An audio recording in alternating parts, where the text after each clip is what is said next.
lead us in a pledge to the flag.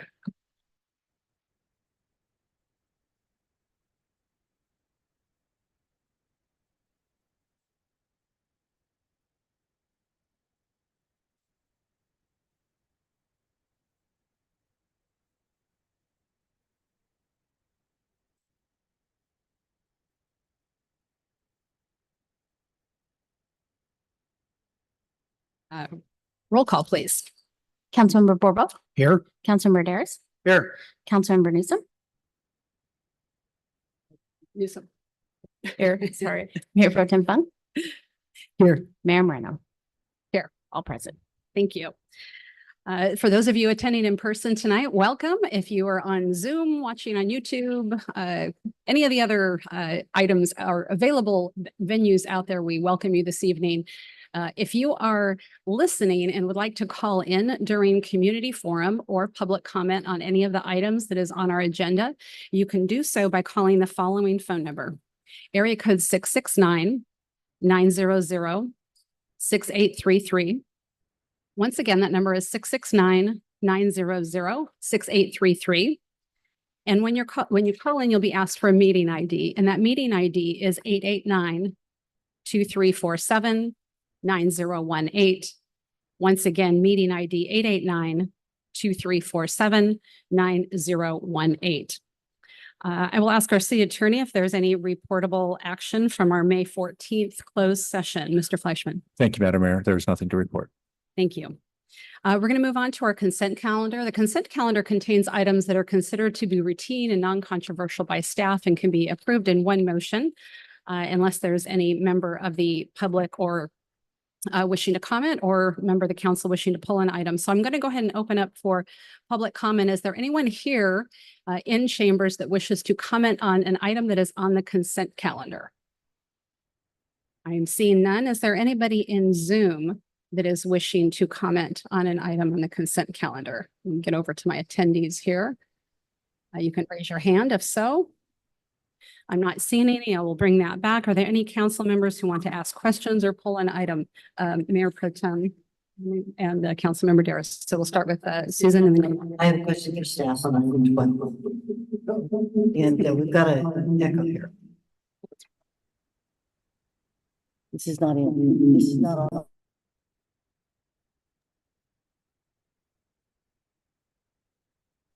Give us a moment so we can make sure I don't sound twice. why don't we go with Councilmember Daris? Okay, I think what's happening is it was asking us to turn on the audio. So Luke, on Zoom itself, I think we have to mute the audio, but can folks on Zoom hear us? That would be my question. But as we're figuring that out. Yeah, I just wanted to pull Daris. item number 10. I want Public Works or City Manager Lewis to just give it a little bit more information than what's in the staff report on what this vehicle is. I kind of get a visual of what it looks like. Okay, so I don't know do we need to pull that or just a quick question on that, or you're asking for a full report? Can you just explain a little bit more about what is it? Sure, I can That's cover that. CCTV thing. Yeah. Yeah, so the item 10 purchases of the CCTV inspection vehicle for wastewater operations. It says a E350, I believe, chassis van, the high roof. And what it's used for is inspecting sewers and manholes and other things like that. So it's a robotic camera that is sent down, or in this case, upstream of the sewers. And then we can inspect the sewer conditions and troubleshoot other issues that we have. So this is so it's a full-on van with just loaded with equipment, and that's why it's $275,000. Yes. So it has, recording capabilities. Okay, all the CCTV. fancy equipment. Okay, I was just a little more curious in it. Thank you. Sure. That's all I need. And Director, I think ultimately, given the price tag, we'll be doing more of the work rather than outsourcing, and will ultimately be saving us money in the long run. Yes, that's correct, Mayor. It's a cost savings measure. So right now, we end up contracting all that work out, and it gets pretty expensive. And then it's not very timely either, since there's no contractors in our area that perform this work. So we usually have to wait a couple days to a week before we can inspect sewers. Okay, thank you. Councilmember I have Borbo, a do you have question a on that question? item then as well. I assume, given the price of this item and not everybody has one, we did not have one until this point.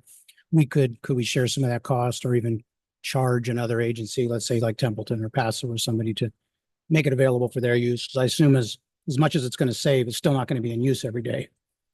No, it won't be used every day, but it'll be part of our cleaning and inspection of our collection system. So, we usually clean the lines and then like for a week, and then those lines that we clean, we go back and inspect them. It's often a one person operation to use this camera van. You might have one other person that helps out with traffic control. But to answer your question, we could potentially lease it out or rent it out, possibly to another agency, as long as they're trained to use it, or we can explore some of those options. Swap it for the use of something they have and we don't have. Possibly, yep. All right. Okay, thank you. And anyone else on number 10? No? You had number 12? Okay. On number 12, the El Camino Real Downtown Infrastructure Enhancement Project Award, Construction Award. This is obviously an exciting project for us all. It's about a $10 million project getting to move forward at long last. One question on this item, the bid as struck, the staff recommendation that's part of the consent agenda does not include bid alternative 2, which is a separate item to include the El Camino Real and trafficway signal and lighting modifications. And when we were discussing this in council, in earlier phases, the ability to change the traffic signal timing at the intersection between El Camino Real and Trafficway to improve the flow of traffic was one of the really important things recommended by a traffic engineer in response to public comments. And part of our keeping faith with the people who expressed concerns was that the understanding that the project would, as modified, not make traffic demonstrably worse in this area, that we had ways to make improvements that compensated for some of the challenges. And I wanted to know if we've approved this a recommendation as is and wait till later to see if we can get other sources of funding for that. If we can still avoid having a big traffic mess at the beginning of the project as people are getting used to it. Sure, that's a great question, Mayor Pro Tem Funk. So right now, the trafficway El Camino signal, a couple of years ago with the CDBG project, we were able to add another third lane, the eastbound approach. And that's really helped out a lot with our congestion. The level of service, so a couple of things, intersection operations are level of service. So basically the delayed time to get through an intersection, and the other one is queuing. So you know how many cars stack up in one direction. We actually, this isn't as much of an issue as level of service as some additional queuing that'll happen twice a day when the school is primarily afternoon PM peak when the school pickup is. So there might be a few extra cars queued up in the El Camino northbound direction, but really the signal upgrades were related to allowing the opposing permissive or protected left turns on traffic way and signaling that way. Because right now, all the eastbound traffic goes at one time and has the right of way, and then that stops, and the eastbound then has the right of way. So there's not opposing left turns and opposing traffic that way. This isn't really needed at this point for our traffic engineer. So, but in the future for city build out, we will need that. And I think there's a couple good opportunities in the next 5 years that we can hopefully dovetail this onto another project or maybe a project by itself. But for the time being, we're told that this won't be needed for the immediate future. And but it is something that we do want to keep on the horizon. Okay, thank you. All right. If there are no other questions, I look for a motion. I'll move approval of the consent calendar. I'll second. We have a motion by Councilmember Borbo and a second by Councilmember Newsom. Roll call, please. Councilmember Borbo, Yes. Councilmember Newsom, Yes. Councilmember Daris, Yes. Mayor Pro Tem Funk, Yes. Mayor Moreno. Yes, ma'am. Motion passes unanimously. Thank you. We'll move on to the updates from our city manager, Mr. Lewis. Yes, and thank you. Congratulations, council, on moving that project on El Camino forward. That's a big goal of yours, and congratulations. We're looking forward to it. So yeah, I do a few things tonight with some highlights and some really neat things coming up. So first of all, I wanted to just shout out to Public Works. Last week was Public Works Week, and we had many of our vehicles out at the farmers market. And it was really neat to showcase what we do and have the kids check out the equipment and join in the activities. And Public Works makes the public work. We're very grateful for them. And so this was really a neat time to feature the hard and good work they do to keep our city running. Yesterday was the Memorial Day ceremony at Faces of Freedom. We had a great turnout. Thank you to the Atascadero Veterans Memorial Foundation, who put together a very nice tribute and an opportunity to honor those who made the ultimate sacrifice for freedom. We're very, very grateful to have this memorial in our city. And I thank one of the premier service clubs in the community, the Kiwanis Club of Atascadero, for putting on the annual barbecue that followed the ceremony. I'll get fined for that at one of the club Premier, huh? Rotary's premier too, sir. I think we appreciate that. Okay, this next one is pretty neat. This is our wildfire consultation program. And I wanted to share a bit about this again. We want to make sure that you have your home defensible around your home. We have grant funding from the Fire Safe Council, San Luis Obispo, to create a fire safe community. Our fire department will actually come out to your house and consult with you and give you a free wildfire risk consultation. And if you're west of Highway 101, and this is really an incredible program because many people are getting their insurance canceled, unfortunately. And we actually received a note this week that a homeowner went through this, did the work, and sent it to their insurance company, and were reauthorized for insurance. So this is just terrific effort from our fire department and a really, really high level of service. And this is for our residents to keep you safe and hopefully keep you insured. So to request a wildfire risk consultation, visit www.atascadero.org/fire consultation or call the fire department at 805-470-3300. And I do want to remind everyone that clearing weeds by June 1st, it's coming. Today is May 28th, is mandatory. So this is prime weed days right here to clear out those weeds by June 1st. For more information about that, atascadero.org/fire. I can get information on that. My next slide is a picture of the downtown El Camino enhancement project, which really focuses on several things. This makes our corridor so much safer. This is a safe project, first and foremost, increasing safety for our students and our pedestrians and our shoppers and those dining and enjoying a night out. This will really enhance safety. This will build a number of free parking spaces downtown in Atascadero. And so well over 100 new parking spaces. And so that's just really important. Free parking spaces here in downtown Atascadero.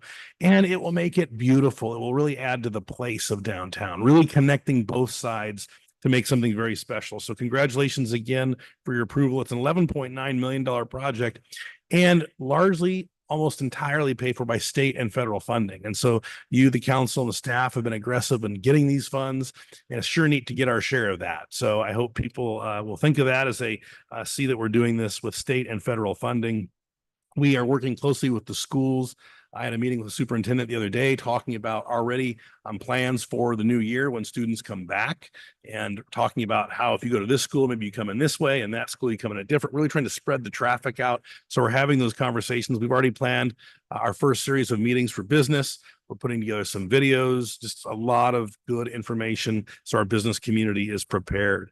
We also, as part of this program, remind you have a program where if you buy and shop during times of the construction where there's disturbance, you'll be able to get gift cards back to promote further, very much like the program the Chamber of Commerce does. So we're really trying to make this as low impact. It will be challenging through the end of 24. To be clear, we are taking out the street and putting in medians and new pavement, but we'll work very hard to coordinate that. So we have very detailed staging plans. I also, this construction will start the end of the first week, second week of June. So this is like 2 weeks away. So really, really exciting just to put that on the community's radar. And finally, there is a phase 2 to the project. So the staff report alluded to that. we were very grateful to receive $1 million from Congressman Panetta. And so those dollars will be used for the Atascadero archways on each end of downtown, which really will make it pop when you're coming in. We'll also be able to use those funds for the street furniture betterments, the signage, and those sorts of things. So those will be funded and those will move forward, just not as part of the funding package that you approved tonight. So just a great project coming up very soon. Marking your calendars on Tuesday, June 4th, we are a City of Champions. So here at 4 p.m., we're hosting the Atascadero High School Champions for a championship celebration. It'll be a parade just like that, as you can see on the steps of City Hall. We will have 43 students and coaches that have taken the CIF title along with other awards. So we're going to be honoring the champion boys volleyball team, the champion couple wrestlers. We have a track champion. We have a champion of discus and shot put, and the girls FFA team won at the state level, which is really cool. Several competitions, and they'll be headed to the national competitions in the fall. So very proud of our young men and women, and we look forward to honoring them on the 4th at 4 p.m. at City Hall. And of course, that's being coordinated with the school district. Graduations are also upon us on June 6th. So if you have questions about that, you can go to atasusd.org. But school district graduations are coming up on the 6th. Our Saturday concert in the park series is coming up here really quick.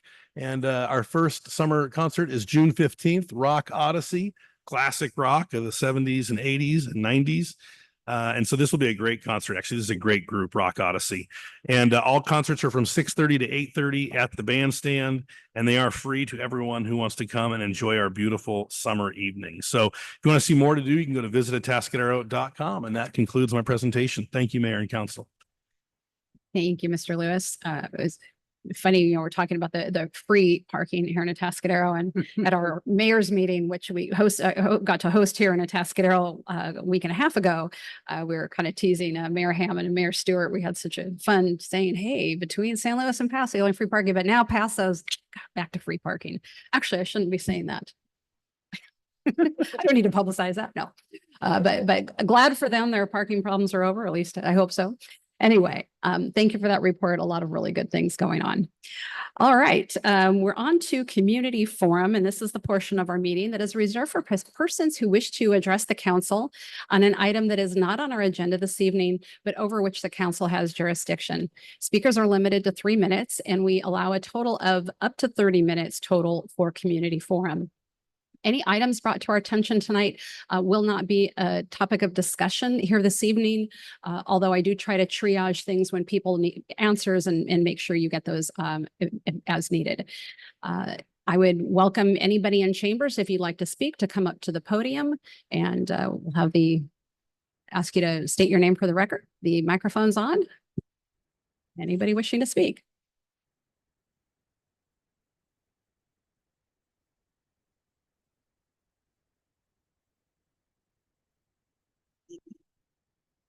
On?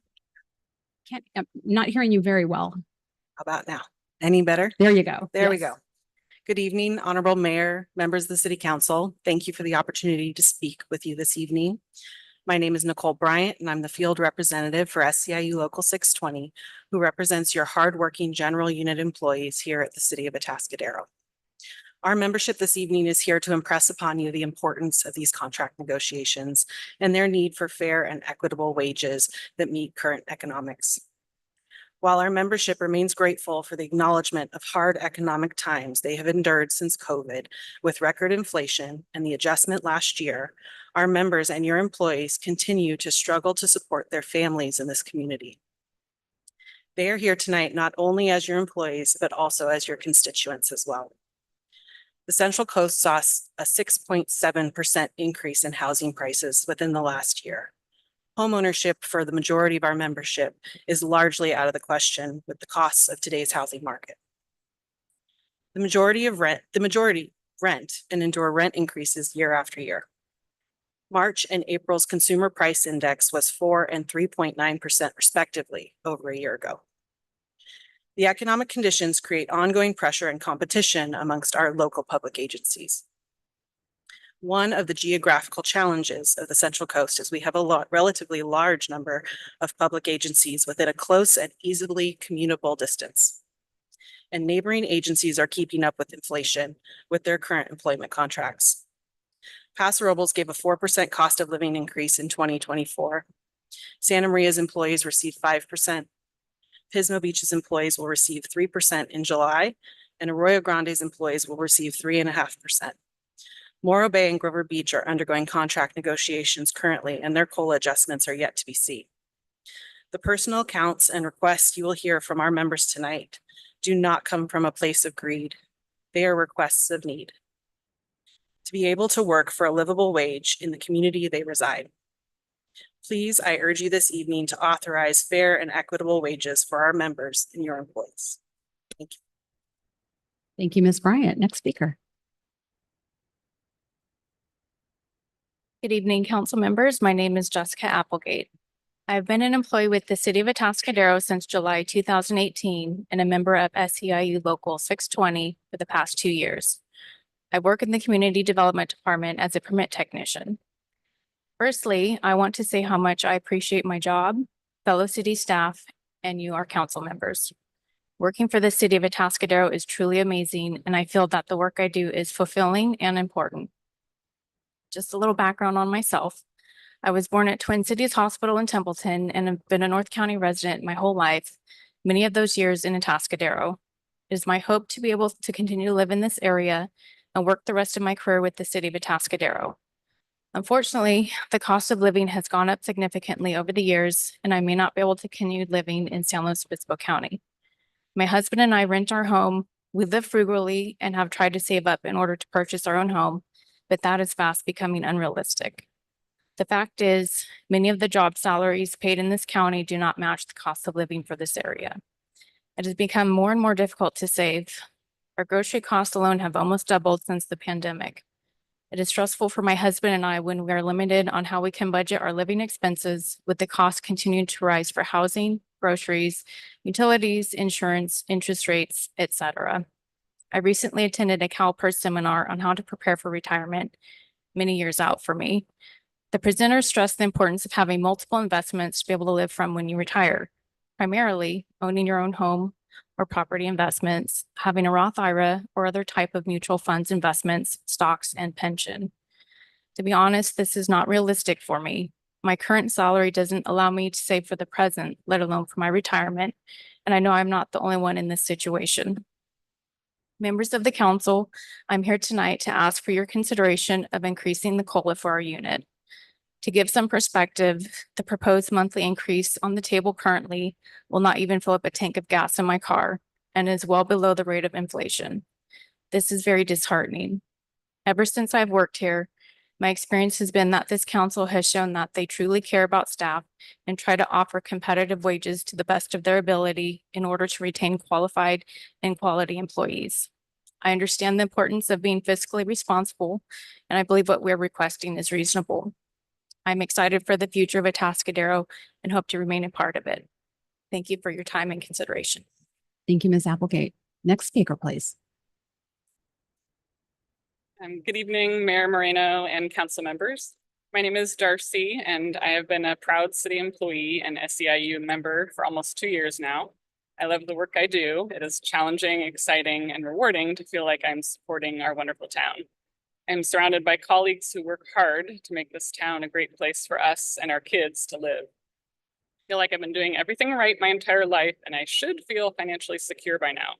We are a dual income family with respectable careers. My husband and I are both college educated and have been working full-time nonstop for over 2 decades. We are fortunate enough to have been able to buy a modest home many years ago, and we are parents to an amazing middle schooler. Yet we are struggling to afford to live here. We can't afford to go on any vacations. Our child has 0 college savings. We can't afford to maintain our home. Our home's roof is leaking, our paint is peeling, and we're living on old furniture that is falling apart. I can't even imagine if I was a generation younger trying to buy a home these days. I understand that our city doesn't have the ample coffers like some neighboring towns with more tourism and shopping. But one of the best ways our city is efficient with money is keeping employee counts down. The only way to do that is to have seasoned employees who can be efficient with their time because they are experienced, knowledgeable, and stick around for the long haul. One main thing I have learned about working for the city that makes it different from my previous private sector and public school jobs is that the learning curve is massive and never ending. There's no simple training manual or process. Most of the knowledge, understanding, and efficiency can only be developed over time. The city cannot afford to have a revolving door of staff coming in and out because we offer low-paying jobs. That does not best serve our constituents, the city's budget, or our community. We can't just count on people wanting to work here out of the kindness of their own hearts. Staff have to get paid well enough to be able to afford the basic costs of living. If expenses are like this and wages are like this, then it's just not sustainable for retaining employees. At some point, it's not going to pencil out, the bills will be too overwhelming, and staff will have to move on. Currently, the SEIU union is working to negotiate the upcoming contract for many city employees, including administrative staff across all departments, as well as staff out in the field in our parks, streets, city facilities, and zoo, among many others. A primary concern are the COLA, or cost of living rates, that have been discussed in recent negotiations. One related thing to be aware of is that the salary schedule range for the city of Atascadero is very short or compact, with only 5 steps. This means that employees who have been with the city for just a few years may have already maxed out on their salary schedule. Therefore, these seasoned employees, who should be rewarded for their knowledge and experience, instead are only offered as yearly compensation a sometimes insufficient COLA adjustment. Darcy, we're past the 3 minutes. Could you wrap up in about 10 seconds? Yes, okay. If the COLA rate is less than inflation, employees are basically getting poorer each year they remain under these conditions. Thank you for your time and understanding. Thank you. Anyone else wishing to speak? Anyone wanting to speak? We've got a total of 30 minutes, so come on over.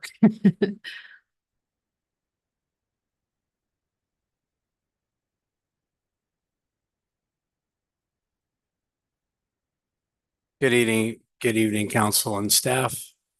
Madam Mayor, Jeff Hosslin, business owner, resident of Atascadero. And definitely, I think our city's done a very good job the last few years in supporting our staff with the budgets that we have. I will go out on the limb and say without the 20, we would have a revolving door. It has helped a lot. I think the city did good faith last year, an additional raise to our city staff. Granted, the cost of living here is very high, but I also think we need to put some praise into our city for what we've done the last few years to try and stop the bleeding of our city. I know the majority of our city employees are very hardworking, go beyond the call of duty, jump over sometimes to help other departments and other entities out. And inflation's a problem. The one thing that I will say is I hope we don't have to do layoffs. I think you're going to see some cities within our county doing hiring freezes next year in layoffs. Caltrans is already on a freeze. They're losing 50 million. We're going to start seeing a pinch for a while based on the state funds coming down. So, the advocate, of course, is what we can do for our city employees is great, but we also can't go broke as well. And I think we've always been fiscally responsible, and I hope we stay that way.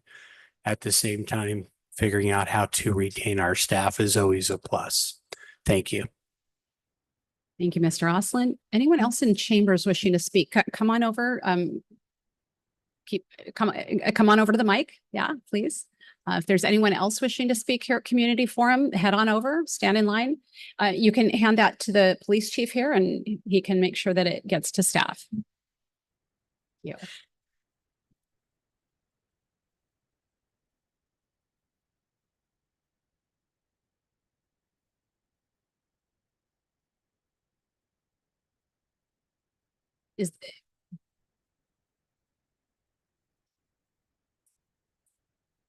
While she's talking with the chief, is there anyone else here wishing to speak on Community Forum? I'm not seeing any. Regarding Del Rio Ranch. Okay, so that's coming up later. Later? Okay, that's all I need to know. Yeah, okay. Thank you. I'm not seeing anyone else in here, so let me go to the Zoom room and I see Will Everett. So let's bring up Will Everett for community forum. Hello. Yes, we can hear you, sir.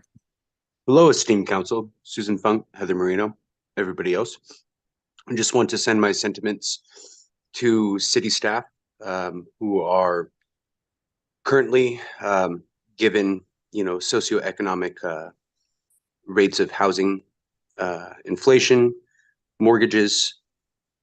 I sympathize with the city staff here. I'm currently attempting to, always prospecting to look into investing into my community through work opportunities, be it volunteering with ALPS or with Conservation Corps. But it is slightly disparaging the economic disadvantages that the city jobs provide.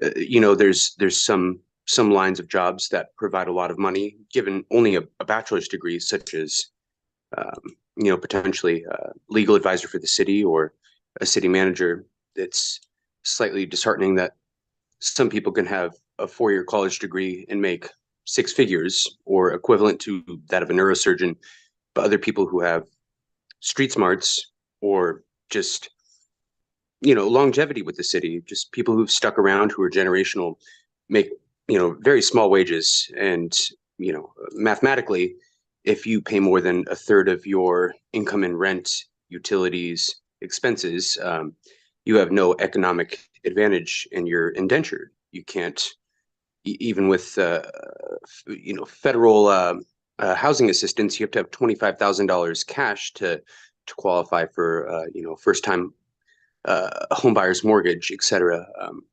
My heart goes out to city staff who are, as I know, beautiful, loving people. They're there with purpose, no different than our local EMS through the ambulance company, who deserve more pay. Our local nurses, who deserve more pay. Our very bleak medical services that all seniors complain about here. And most people, it's I hope the city can, there's pending lawsuits in regard to PFAS. There's major corporations here. There are billionaires here using this land. There's houses that are worth millions of dollars.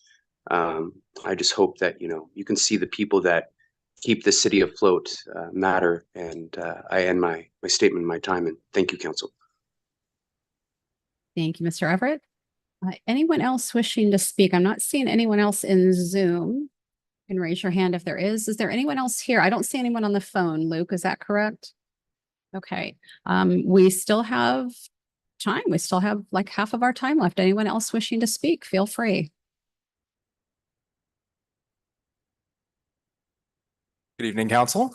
I'm sure most of you are familiar with me at this point. For those who don't, my name is Sam Mountain. I am an assistant planner in the community development department. I don't have a pre-prepared speech at the moment, but I just felt the need to comment because there were a few earlier comments of kind of what it's like to be a younger employee of the city and kind of what those prospects might look like. I am in the position where all of my future plans for my career, generally speaking, involve a couple of years with the city and eventually moving to a place where I can afford to buy a home. I wish it wasn't the case. I love working here. I love living here. I love the people that I work with. The environment here is beautiful. I grew up in suburban Riverside County where all the oak trees were long ago paved over. And I would love to live here the rest of my life. But unfortunately, that just doesn't seem in the cards at the moment. It's no secret that plenty of folks are moving out of California to Texas, North Carolina, whatever lower cost of living state might pop into mind. And I would very much like to stay in California. Now, of course, you guys can't solve the housing crisis, certainly not with a contract negotiation. I understand that. But there's, I think, something to be said for echoing what Darcy mentioned earlier, that what the city can't afford to do is have kind of a revolving door of employees. At the end of the day, it's not a secret that the public sector pays less than private sector. A lot of times the benefits for the most part, make up for it. I mean, I'm certainly in a lot less trouble if I break a leg than some of the other people I graduated with, but that doesn't really speak for day-to-day costs. Things are adding up. I am lucky enough to live in an apartment that's under state rent control. So in my case, at least hopefully, I can afford to continue living here and at least stay in even ground. But I can't say the same for many of my coworkers, and I certainly can't say the same in terms of advancing and kind of climbing the social ladder economically. I also have a 4-year degree. I would love to be able to make the best use of that possible to serve the public and to not just go and do consulting work for some random planning firm somewhere else. And I hope that in these upcoming contract negotiations, you urge the city to do what it can to make sure that I'm able to stay in the public sector, to serve the public, to live in Atascadero, and to continue working with the people that I really genuinely do love working with. Because at the end of the day, that is what's most important to me. But of course, if it gets to the point where I can't afford basic needs, other things take more importance. Anyway, thank you. Thank you, Sam. Welcome.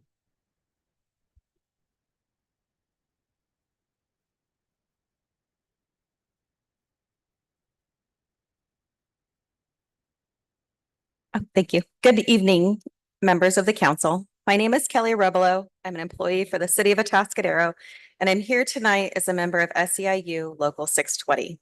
I've worked for the city for 25 years. 7 of those have been as a member of SEIU, and I love what I do. But trying to keep up with the rising costs of everything from food to gas to utilities feels increasingly more impossible. I'm here tonight to tell you that the cost of living percentage that is on the table for our employees doesn't even come close to the current inflation rate. All we are asking for is that you match the current inflation rate, which is 4%. We love what we do for the city. We love serving the Central Coast, and we love living here.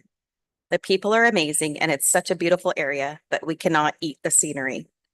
Please do right by your employees that service the city and give us the current rate of inflation at the table. Thank you.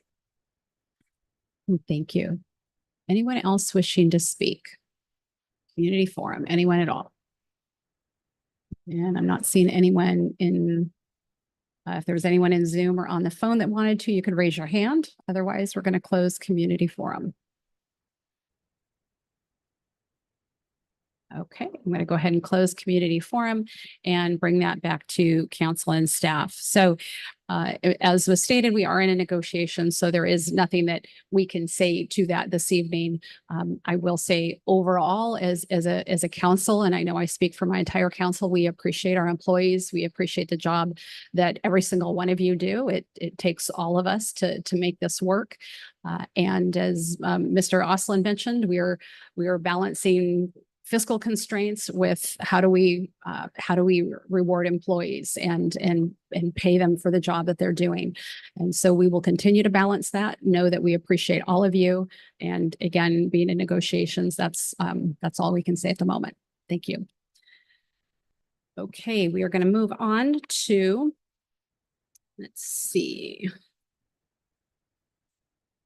All right, we've got a first public hearing is our only public hearing is amendments to the fee schedule.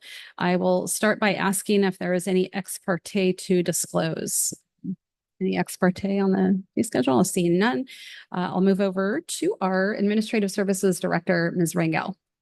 Thank you very much, Mayor and Council. This evening, we are looking at the amendments to the annual fee schedule.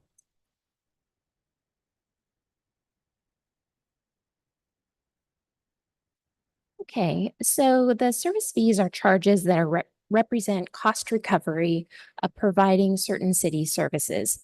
These might include services like planning and building permits, recreation, or certain public safety services. These fees are calculated based on the cost to provide such services, or what California law refers to as cost reasonably borne. An extensive fee study was performed a couple of years ago in 2022, and the study determined how much it cost the city to provide each of these services. Armed with this knowledge, council then sets policy on how much the user should pay for those services. Youth sports programs have historically been subsidized by the city, meaning that participants are charged a fee far less than what it costs to provide those services. Youth sports are partially tax supported and partially user supported. Yet other services, such as building permits, are 100% paid by the applicant. These fees are user-supported fees. Staff recommends keeping certain fees at a zero cost. Last year, council reduced some fees for some certain fees to further council strategic initiatives and support general community benefit. $0 fees include things like the broadband fiber installation and maintenance of sidewalks, curbs, gutters, and street trees in the right of way, and for non-city maintained streets. The update tonight represents the annual inflation adjustment. The update reflects the CPI adjustment of 3.48%.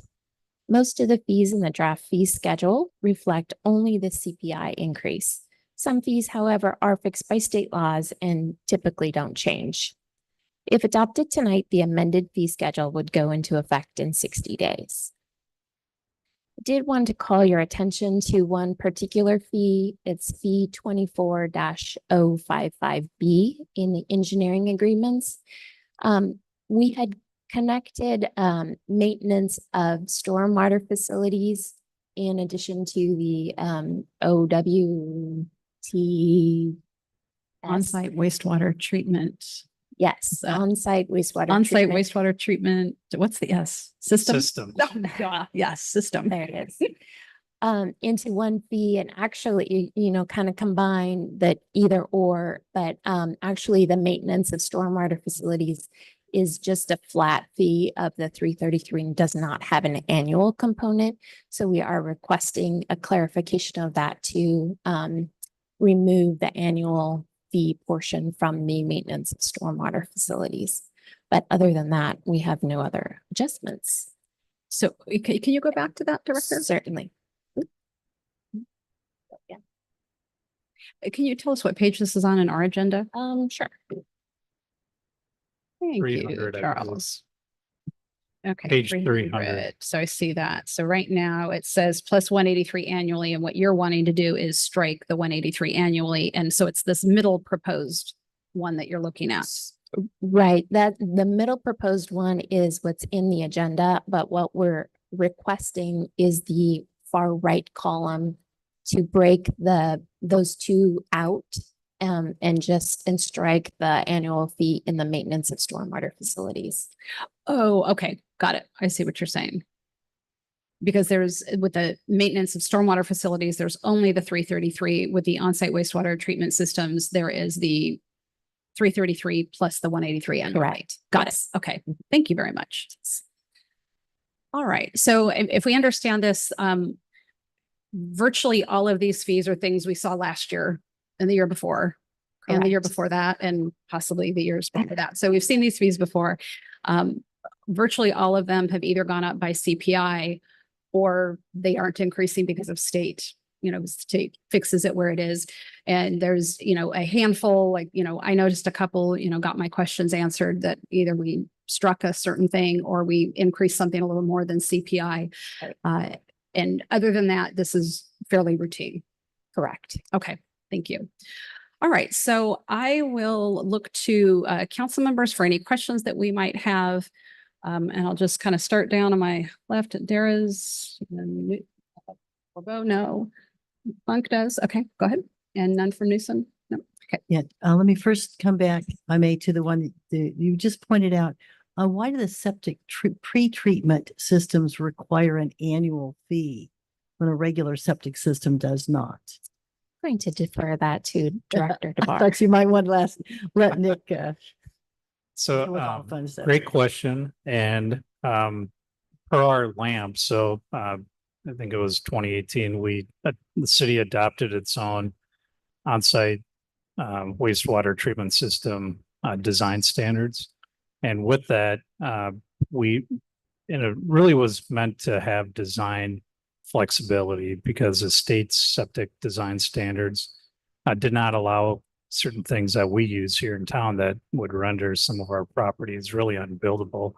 But there are some conditions that in town, particularly on the west side in the hills, where maybe a site is too sloped or not good percolation rates. But they don't really meet the traditional leach field. They can't meet that. And what they need to do to allow those properties to be developable is they might need some pre-treatment. So it might be like removing certain, nitrogen and total suspended solids and things like this, or alternative designs. And that state approved these design standards. So we that's why we need to charge an extra, because there's an ongoing maintenance agreement. So we're going to have to check and make sure these systems are being maintained each year by a qualified professional, and then report those findings to the state. Okay, so in short, there's an annual maintenance that's required by the state that we have to confirm to the state in order to keep the overall set of arrangements that lets a large number of properties be able to function in Atascadero. Correct. And we haven't actually had any on-site wastewater treatment systems that have needed to have pre-treatment. So it's pretty rare. But right now we have 2 of them that we're looking at. So that's why this was added this year. Okay, thank you. Then let me also check the, and I lost my note on what page it was on, but for the SB 9 lot splits, the fee on that is a little higher than the fees for, the fee is like $2,800, and the fees for some of the other things like a simple minor general plan amendment are less than that. And I was just wondering why that one is so much more, so relatively costly. I presume it was covered in our fee study, but or had to be adapted from something. That particular one is based on the fact it's actually a lot subdivision. And when we do a subdivision of property, there are several processes we must go through. So it's not just reviewing something for consistency with zoning. They're actually dividing land. And then there's a whole bunch of different covenants to go on to those properties. So it is a little more involved in that particular one.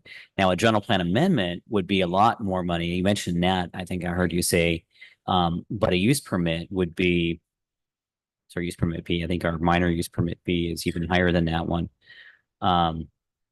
So it's actually less than some of our more significant planning applications, the way it is now. So does that help clarify that?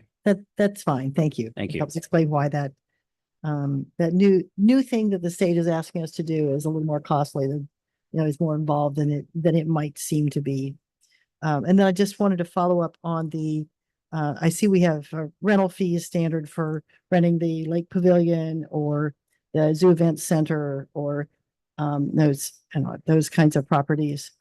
When groups rent those properties, are they able to control access to that even though the facility is owned by the city? Yes. So when you rent a facility, if you designate it as a private party or a private event, and you have event control at the door, for example, a wedding would have a security guard or someone there, or you'd show your invitation, you absolutely can do that. So you are renting the facility for your organization's event. Okay. And I presume that is the city then also held harmless for the content of what anybody might say in a presentation to, say, the Rotary Club, if the Rotary Club rents the pavilion, somebody who's presenting, the city is not accountable for what somebody says in a presentation at an event that's in a facility rented from the city, right? Well, generally, the answer to that is yes. The city's not responsible for it. As far as indemnification, it would depend on the nature of the claim that came through. And we could certainly put provisions in there that require the user to indemnify the city against any claims arising out of the use. I suspect that's already in there, but the nature of the claim is subject to the creativity of a plaintiff's attorney, and they may seek to get around that indemnification provision in some manner. Yeah, but as in general, then it's not the city's responsibility what somebody might do or say at a private event. That's correct. Okay. Good enough. Thank you. Any other questions? Seeing none, I'll go ahead and go out for public comment on this item. Any members of the public here in chambers wishing to speak on this item? So I'm not seeing any. I will look to Zoom. Any members of the public wanting to speak, please raise your hand. I'm not seeing anyone on the phone, Luke, so I think I'm good there. All right, I'm not seeing anybody, so we'll go ahead and close public comment and I will bring for a motion. I'll move that we adopt the draft resolution amending the fee schedule as presented by staff. I'll second and presume that that motion includes the correction that. The minor correction The noted minor by the correction clerk, that staff yes. discussed and presented. Yeah. We have a motion by Councilmember Borbo, a second by Mayor Pro Tem Funk. Roll call, please. Councilmember Borbo, Yes. Councilmember Daris, Yes. Councilmember Newsom, Yes. Mayor Pro Tem Funk, Yes. Mayor Moreno. Yes, ma'am. Motion passes Thank you. unanimously. Thanks. We're going to move on to our management report, C1, which is request for authorization for amendments to Del Rio Ranch. And this will be our Community Development Director, Mr. Phil Dunsmore. Thank you, Mayor and Council. Just a moment, the presentation will be up. And in our audience, we have a great team here that would also probably will contribute to the conversations tonight. And I'm going to have our planning manager, Kelly, give you the brunt of the presentation. What I want to tell you is that the reason we're here tonight for this isn't an overview of the whole project. It's really an authorization just to proceed with an application to submit this project. In our municipal code, it has a provision that says that we would bring a general plan amendment to you before an applicant spends money on putting together all the application materials and whatnot, so that we can get that authorization to proceed and you can give them some very general comments. Now, as you recall, over the past couple of years, we have essentially put a moratorium on amending our general plan and bringing these applications forward unless they are projects of much more significant community-wide magnitude, which this particular site is. It's the site at the corner of Del Rio and El Camino Real. It's known as the Del Rio Ranch property, and it's a very substantial retail and entertainment and tourism project that could be a significant contribution to our community. So we are bringing this forward for authorization.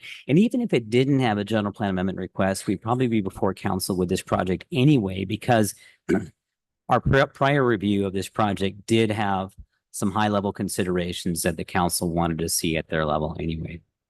So anyway, at the corner of Del Rio, El Camino Real, we want to introduce you the newest concepts that removes the residential and makes this into a really interesting future project for a resort, I'll call it. And I'm going to hand this over to Kelly, and she's going to give you some of the finite details. Thank you.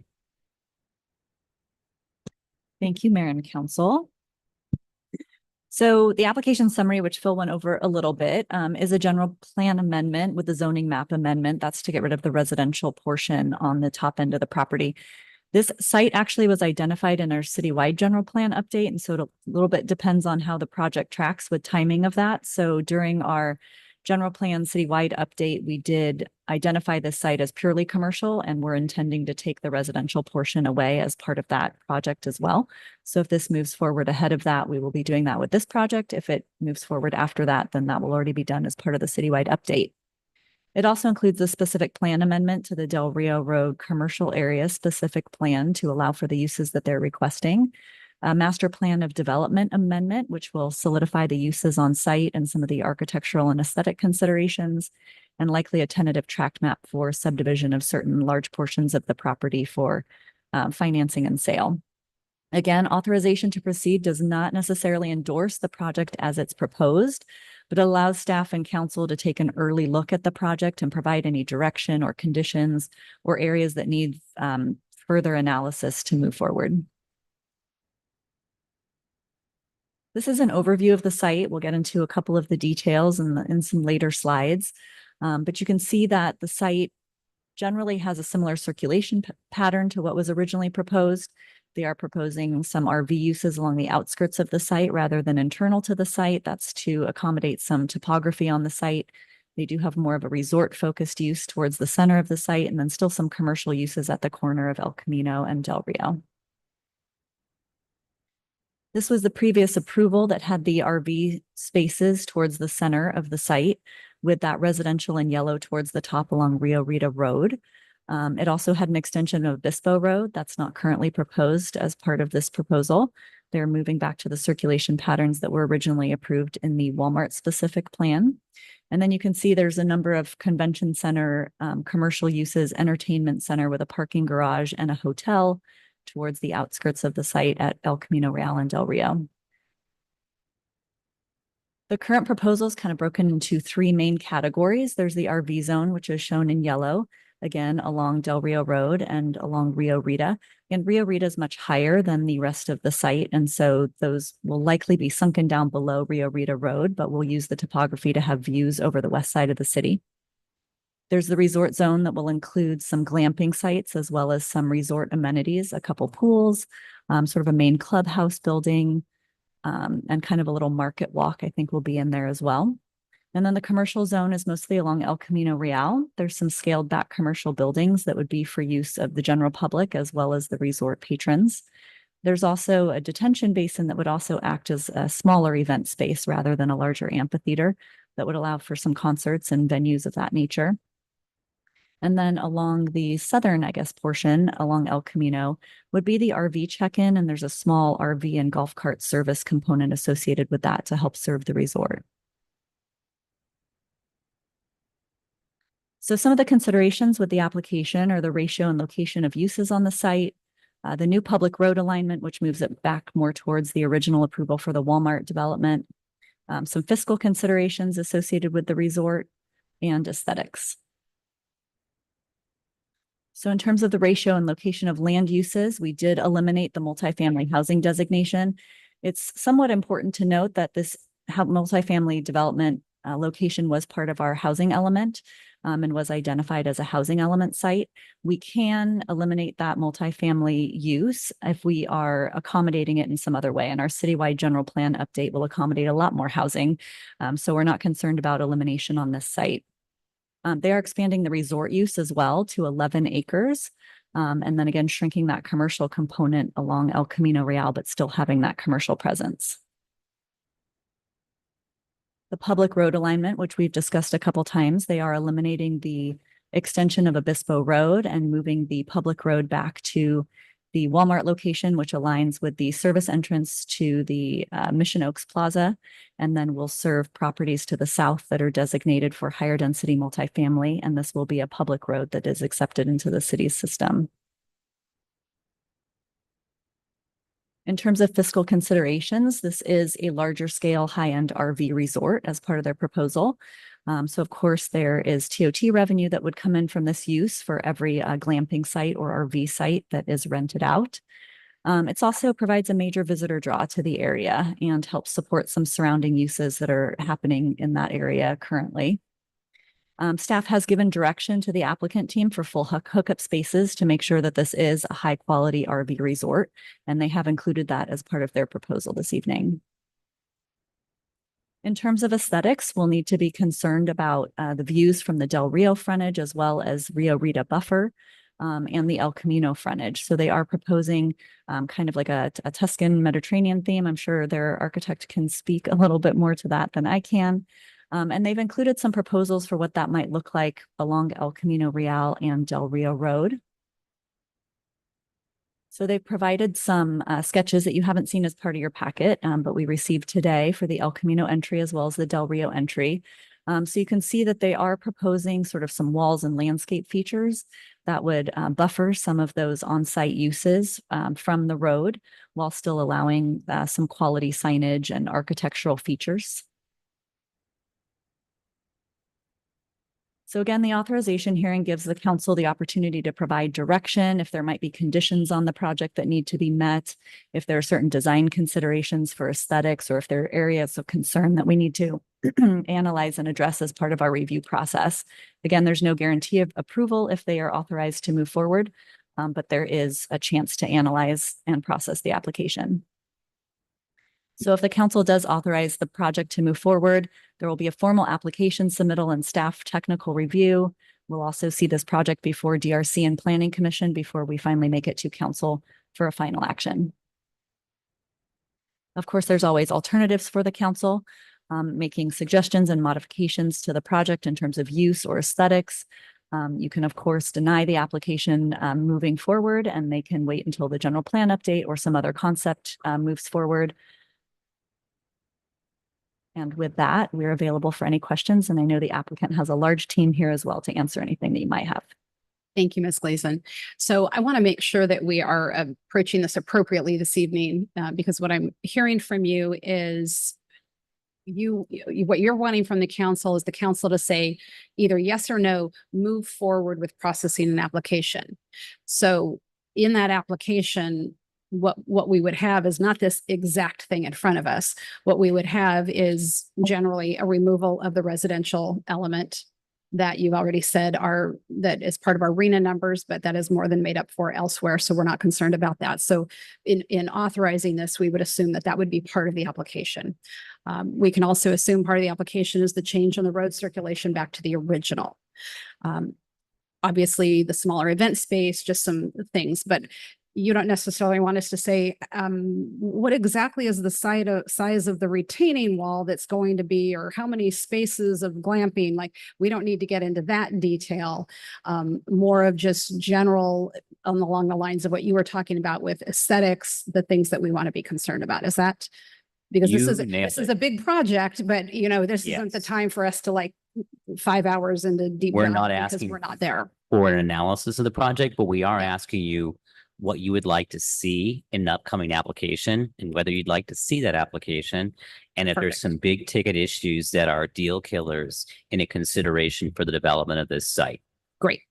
All right. So let's do this. Let's start with questions just of staff right now. And then I would ask the applicant if you could listen to some of the questions, because staff will probably say, oh, the applicant is here to answer those. So let's start with staff questions and then we'll move to the applicant. So let me just start on our right and I'll ask Councilmember Newsom if you've got questions. I made a list, but not a long list. Bear with me, Phil. I'm sorry, Mr. Dunsmore. On this application, will there be a noise and sound study required? It's not mandated by our code, but we typically like to see that, and the council can suggest that be a part of the application. Some of my concerns would be having the auditorium. The other study I'd be interested in knowing is commercial lighting in that area. We know it as a commercial corridor, but as you start to change some of the uses, and this is developed over multiple times, I think this is the third time we've seen this design. This is the third submittal. Starting to lose count. It's been such a long period of time. We've looked at different Then I don't feel different so bad. iterations. Okay. Yeah. So what I'd be looking at to kind of understand a little bit more is going to be the RVs in and out and after dark, only because of the lights into the surrounding housing. So as you start to look at the noise, sound, lighting studies, only because there's so many moving parts to this. And then will this be done in phases? I believe that's the case. And that's, I think, a great applicant question, I have to say. Okay. And I will say, well, going back on the noise thing too, I did want to mention something that this project does appear to be significantly quieter than previous iterations because of the fact there's no longer going to be an outdoor amphitheater area that was proposed previously. On number 9 on the front of it says there's an auditorium outside. It's much smaller. Okay, so it's not an amplified theater like the last design. Okay. And then my final question is I know we've seen it on the other presentations that there was phasing of projects 1, 2, 3 on Del Rio versus El Camino and then Rio Rita Road. As we look at that, is there a way that we can determine that there will be adequate funding to complete the entire project instead of just doing one phase and then running out of funding? Those are provisions that we can incorporate in a project application to demonstrate how they can do the whole thing. It is a very big site, I will say. So we're going to assume that it's going to have to take some phasing, but I think you bring up a really good point. Can we ensure it gets completed? I think that's our biggest concern on most of these projects and how we can do that. And it's probably probably a really good legal question as well, is how do we put in those mechanisms to ensure that happens? It is a challenging aspect with any project. Thank you. Mayor Pro Tem Funk. Thank you. I have several questions, and I'm going to, without going into too much detail, try to ask some of these that either staff or later or the applicant could answer at whatever level is appropriate right now. But mostly, I want to make sure that I raise now the things that I would ask about at design review committee, the larger topics, so that the applicant is aware of what needs to be done and the staff is aware on that, so that everyone can use this efficiently and not be taken by surprise. So with that, I want to, if you could put one of the early maps up. I'm interested in the RV, how the traffic flow moves through the site, and in particularly what's going to be the use of the easternmost entry that aligns with Obispo Road. This is my main concern, is that it appears easy for RVs to want to, the RV usage is mostly centered around that point, and the natural thing is people are going to want to pull out of there and turn left onto Obispo Road. And that's very close to a turn on a narrow road. Will we be able to have enough in this project, enough width in that road, and or physical barriers restricting left turn of RVs in order to prevent people who have just dropped their kids off at San Benito Road and are heading to the freeway to get to work from rear-ending somebody's RV and getting everybody hurt? So that access is currently designed as an exit only for the RV spaces towards the top area along Rio Rita. Certainly site distance and safety will be part of staff's technical analysis. And if the applicant team has anybody here that has already looked at that, they can probably provide more information. Okay. What is the El Camino Real entrance considered the main entrance?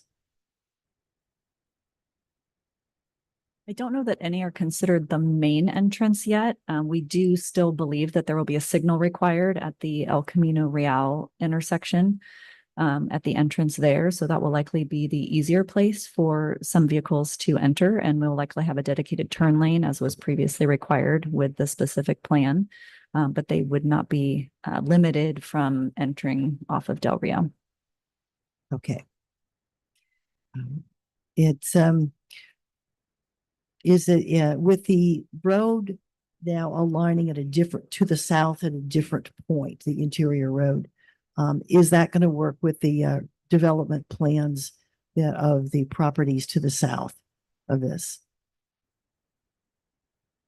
I believe they have looked at that to make sure that the alignment works. We know that the People Self-Help Project is just to the south. And so the previous Walmart alignment actually did not work because it was supposed to straddle that property line. And I believe that they've adjusted it to accommodate for that. Okay, that's good to know. In the earlier portion of this, or the previous iteration we saw here we saw at DRC, and I think that we saw here at council, there was a fairly large recreation building at the corner of Del Rio and El Camino Real that I was excited about that being a source of benefit to the community, or more stuff that kids can do, more commercial opportunities for entertainment and recreation of a private nature. And I was wondering, it's a very different configuration now, if how the change has changed, the changes done in the site has altered what might be offered that would be valuable to the community as well as to guests of the RV park and resort. I'll take a shot at that one. Actually, I've been working with the applicant on the design of the project. We've made it very clear there needs to be some community benefit to this. Perhaps day passes for use of some of the facilities in the pool, which would be very, very cool for our community. The two corner buildings will obviously have benefit mutually to the community and the resort. One of those could be still an entertainment building or a food and wine experience. And so we've been talking about that. I think a large part of this whole project, though, was needed to be something that was financeable and successful economically for us and for them. And so that's driven a lot of this project with the understanding there still needs to be community benefit in space. So those are the areas we've been taking a look at that. I think this project largely reflects significant progress in those areas. Okay, and when we get to, you know, as the project moves along, that level of detail in terms of how does this, what kind of uses are we talking about here in a practical way, will be very helpful to helping people visualize the way in which this project benefits the community as well as its residents. In furthering on that line of the conversations that the city has had with the applicant, I am interested in just getting some perspective on the major reasons why this version kind of pencils out in a way that the previously approved version did not. So in the previous version, you had parking structures, hotels, a much smaller RV area. You had much more infrastructure, grading. You had a number of retail spaces that in that corridor, there already is retail spaces. So that rent per square foot was going to be much less. So this is an experiential use purely. So you're going to have a much higher revenue capacity on this. And there's less structure on this property as opposed to multiple story hotels and large commercial buildings and a parking structure. And so those really put the pro forma out of whack, but this is much more in balance. Okay, so lower capital costs, more RV spaces for ongoing overall revenue, and lower and less commercial space that for which rents would be challenging. Yeah, there's more revenue space in this design, and there's less capital construction costs. The pool and the recreation area will be very, expensive. There's some very rich elements to this, but on the whole, that's the basis of the pro forma in this model that we've worked with them on. Okay, thank you. And if the applicant wants to expand on that, they can, but it helps me get the perspective on this. Okay. In looking at the plan there in the upper left of what we see in this schematic, as we're looking at the interface with the RV spaces, are those spaced out enough that we can have some quality features already for a little landscaping or other things? The applicant might I want think to so. And I think address. there's a plan in your packet that shows some typical RV spaces at the the sizes they proposed. Okay. Could you give me a page number on that by when you get a chance? I think it's 368. 368.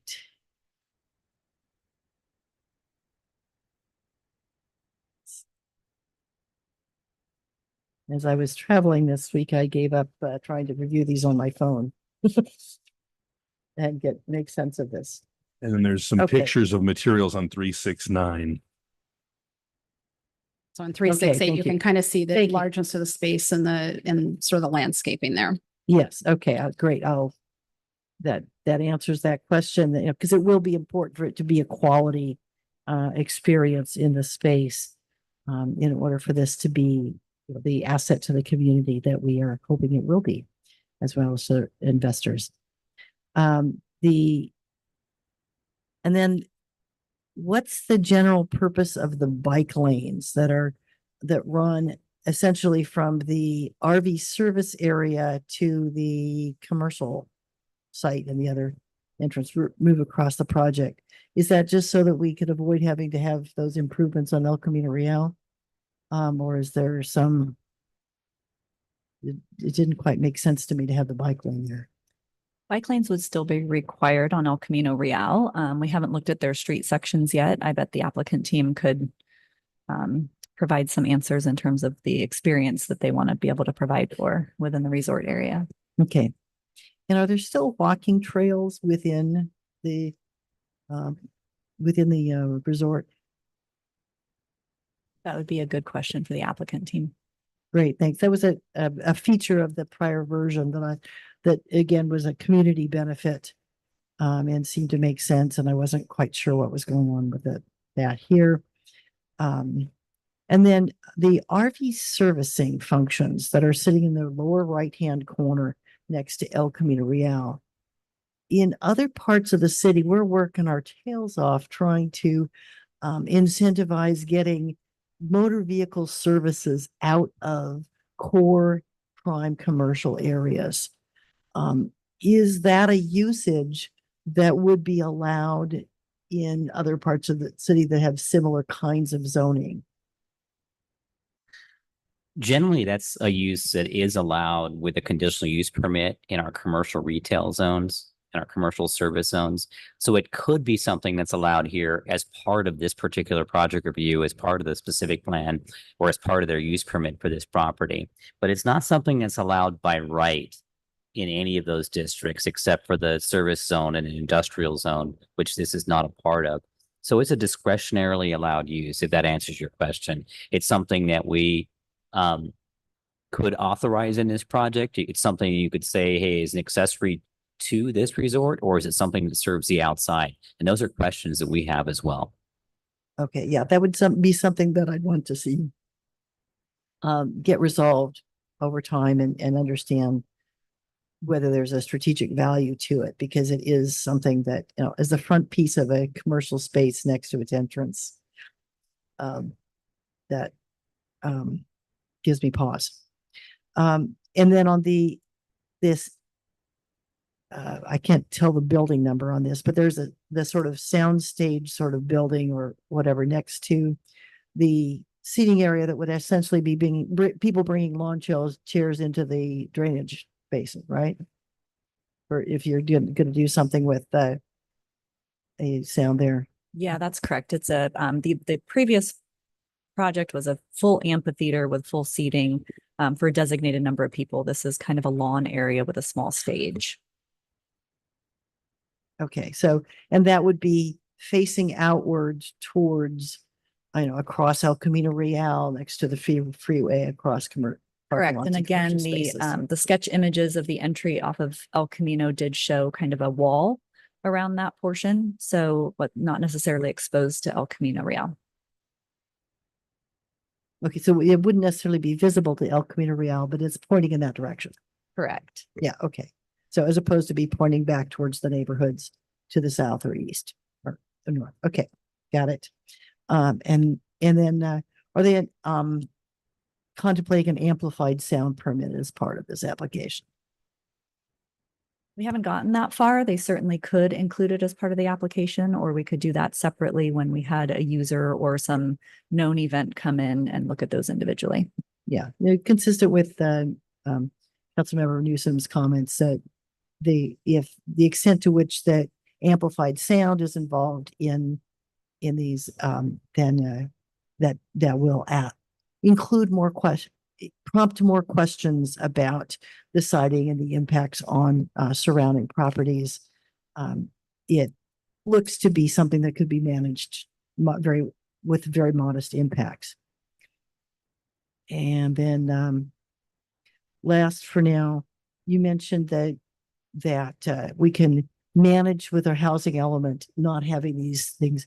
Does that assessment reflect the concerns that council raised about the extent about maybe needing to limit some of the development in the what's called the triangle area due to non-city maintained roads if we can't find some better solution for those roads? We still have ample areas of the city that we are upzoning in terms of residential. A lot of it on the north end of town, on the east side of El Camino Real, will be higher density multifamily rather than 2.5 to 10 acres that it is today. So we do have ample property. Okay, great. Thank you very much. Councilmember Bourbeau. Thank you. Just for orientation purposes, this road here you mentioned might need to be signalized. Would that be directly across from the exit from the grocery outlet center? Yeah, that sort of service Right, so entrance it and would exit be there. a straight across. So you, if you were leaving grocery outlet, you would be signalized as same as leaving this project. The service entrance. So sort of what you feel like is the main entrance that aligns with Big Five is much farther to the north on El Camino. So this would be that sort of rear service entry. Well, this would be way down where the subway is? Yes. Oh, okay, so that is different than I expected, because I feel like, the main entrance to the existing shopping center is there where the sign, the sign for the shopping center is. So, which is interesting because there's going to be more traffic coming out of there, but we can deal with that later. I just wanted to orient myself on that. So you mentioned this being potentially a city maintained road. The road then proceeding southward, which would help facilitate some of the increased housing density that we've talked about. Just as a matter of policy, are we looking at those kinds of things to be maintained? It's just, it seems a little unusual to me because this kind of feels like an interior to this project road. And wondering, is that some of a policy thing we need to address? Or will need to address in this thing, or is that something that we kind of already have? It certainly can be discussed. It is part of the negotiation for the original Walmart project, and it is listed in the original specific plan as being a city maintained and accepted road. Okay, got it. And speaking of the original project, on page 339, we mentioned the environmental status not yet determined. There was a previously certified EIR for the Walmart project. I'm gathering though, and the city manager alluded to it, that, this is a way less impactful development, at least physically speaking, and traffic speaking, than the Walmart was, and really even a less impactful development grading wise and traffic wise than the 2021 proposal. Yeah, so when we amended the specific plan in 2021, we did look at a number of impacts as it related to the previously certified EIR, and they were lesser. We did have some options in there for some higher traffic generating uses just in case, so that we could capture any project that moved forward under that EIR addendum. And we rewrote a lot of mitigation measures to be based on number of trips and triggers for that. So we do believe that this will fit well within that addendum that we had previously done, and we won't need to touch the environmental document. Okay, to me, that's important because, doing a full-blown EIR is the kiss of death of many projects. So, to many projects. So, okay, and the question was kind of alluded to, but regarding this commercial zone of the project, I was going to ask kind of what is envisioned for that? Maybe that's a question for the applicant. What's the only things that are mentioned, I think, is our restaurants and just retail and / restaurants. And so there's a lot less commercial space. And we would, I don't know, as part of this project, would we ultimately be getting into any analysis of sales tax? I know we're going to be looking at the TOT, which is very appealing. But would we be, do you have any idea, or the applicant can tell us what their I think the applicant can tell us what they're envisioning for that. If you did want an economic analysis, you could request that. I don't expect them to be very specific at this point at all, just a general idea. And I'll have a kind of comment on that, I guess. I think that's all I had as questions for the moment. So thank you. Councilmember Daris. Thank you. Going last, I'm checking off all my questions as we go down the line. And the very last one, I was, darn it, We'll go Charles, the I other was way going to next ask time. that. So my questions were going to be centered around the commercial site and what was envisioned to go in there, what types of commercial, because the last one, the previous application had the conference center and stuff like that. I'm just wondering if we're still going with stuff like that, but I'm sure the applicant will enlighten us on that. Thank you. Yes. I did have a follow-on question. It's not a follow-on. It's one I forgot to ask. My kind of biggest concern about this entire kind of concept is, obviously they wouldn't be investing potentially millions of dollars if they didn't think there was a market for it, right? But I always have a concern about this sort of thing is what happens if it didn't work out? And instead of ending up with a high-end glamping facility, we end up with a low-end, 10 years from now fails and we end up with a low end, old RV park. And I'm not sure if that's anything we can do condition wise, stipulation wise or whatever from a staff perspective to address that kind of thing as this goes through the process. That's a great question. And I think we will do all we can to prevent that from happening. I think all of our minds tend to go that way. When we hear RV park, we think trailer park. And this isn't that. And the zoning doesn't allow for that.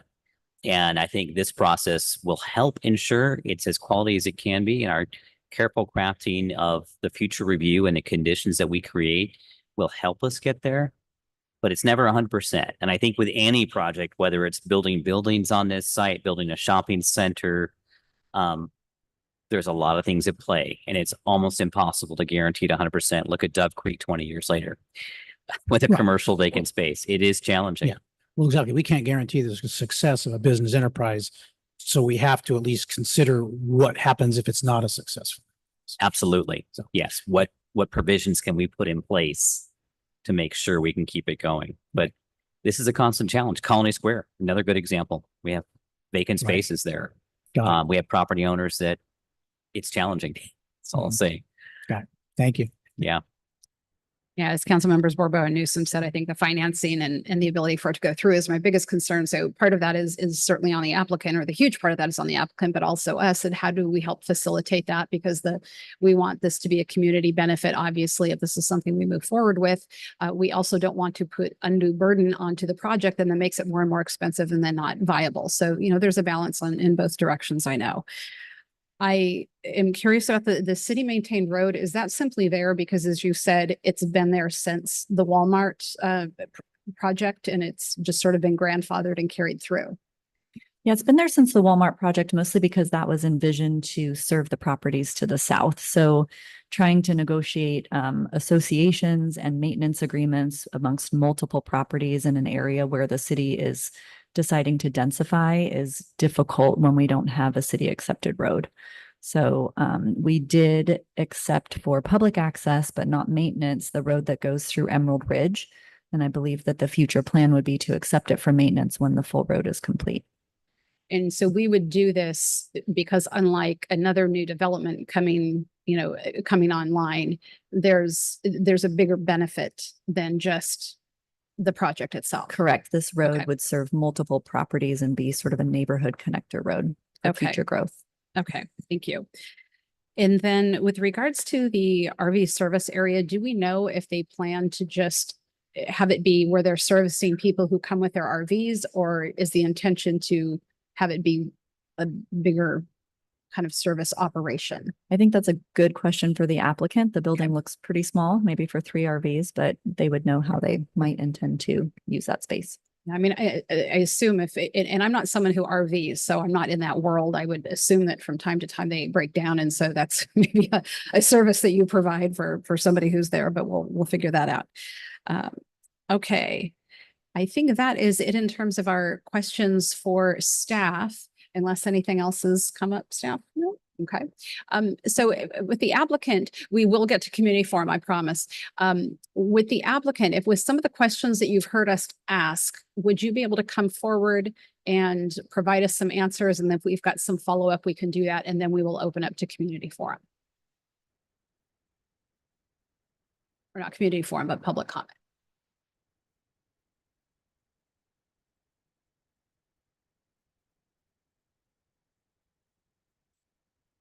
All righty. Good evening, everyone, mayor, council members, and city officials. Thank you so much. Did you for- speak into there I'm you so go. Sorry. Thank you. Can everyone hear me? Thank you, everyone, so much for being here tonight. And thank you for this opportunity given to request for authorization to amendment to our long stalled project. I know everybody has been so supportive on this project for the past 2 years, but we haven't just come to a fruition yet. We have spent the last years trying to figure out this project finance, but was turned down by many lenders due to the complexity of the use and dense use. So many called a Frankenstein project. So we have also tried a joint venture with some of the successful, reputable local developers, but also again had challenges with infrastructure, sharing costs with multiple phases of the commercial component competing with the residential up above. It was very difficult to come to an agreement to have a joint venture. So with much advice from lenders and developers alongside with the current development happening nearby, especially with the Clint Pearson's project going great. We have decided to focus this project on an experiential and service-based upscale resort, including state-of-the-art RV and glamping site. I think city manager has did a great job nailing on our uses and why it is so important to focus on a resort style-based development. So with this revised plan, we have 3 lenders already approved the loan, which is a great news. It started off as a $150 million project. It had a massive amount of infrastructure, vertical hotels with 100+ rooms, amphitheater with sound studies and engineering. We went through a lot of studies and a convention center and parking structures in addition to residentials. It was just too much. And there was just no way of getting it financed, especially after COVID. Our lending options have changed substantially, and it really made it difficult. So we took lots of advice from lenders, and also our city staff has been a great job spending many, many hours going over this plan for zoning and specific and master plan and all. We came down to an agreement of focus on a resort. That not only reduced a tremendous amount of infrastructure costs, and also, as Jim has mentioned already, it does significantly increase the revenue, and it makes the project feasible, financially feasible, and projections looking very positive. So therefore, we were just looking for hard money lenders all this time because this world has been just really difficult getting a loans. But we recently had a great opportunity working with USDA Bank.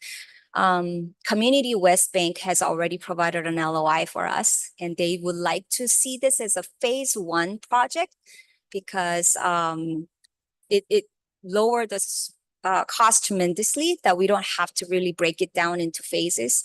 If we may have to break it down, it'll probably be the 2 phases, but most likely they will be funding for 1 construction phase loan. It will stretch out to 18 months to 24 months so far proposed. After that, we complete our construction, and then we will be getting a permanent loan. So although interest has doubled since 2021 and 2, but I think because of the amount of construction costs being substantially lower, it does make sense for the lenders. So we're very excited to move forward. Hopefully with your approval, we are really looking into a great venture coming along. I'm going to have our project manager, leader of the team for our architect, Eddie Herrera, will kind of go over a little bit more detail of some of the questions that you have. Thank you very much. Thank you. Thank you, Jenny. Hi, my name is Eddie Herrera. I'm with the HD Studio, and I'm representing the applicant tonight. Thank you. That's better. So good evening, Mayor, council members. I just wrote down all the questions. I try to keep up, so if I forget one, please. We're all here, got a good team behind us answering questions. I'm a resident of Atascadero, so when this project came to me, I must say I was very passionate about it. I followed it along since the Walmart days, was here with the picketing and all that, and till this day, I'm not just being biased, but I feel like you have a gem in this project here, and we should all kind of I like all the questions, the details, and certainly interested in answering as much as we can here. But I'll start with the noise study, sound study. There was a question about that. Certainly, if that's a requirement, we are more than happy to kind of take that on as a study. This is a lesser intense use than the previous project, but we certainly want to be able to do the right thing on a project of this quality. Lighting, I couldn't agree more. I think well-lit pathways, walkways are something that we're looking at, and we'll get into the next stages of design. Project phasing, you talked a little bit about that, Jennifer. Thank you. I think it's 1 phase, plus possibly up to 2.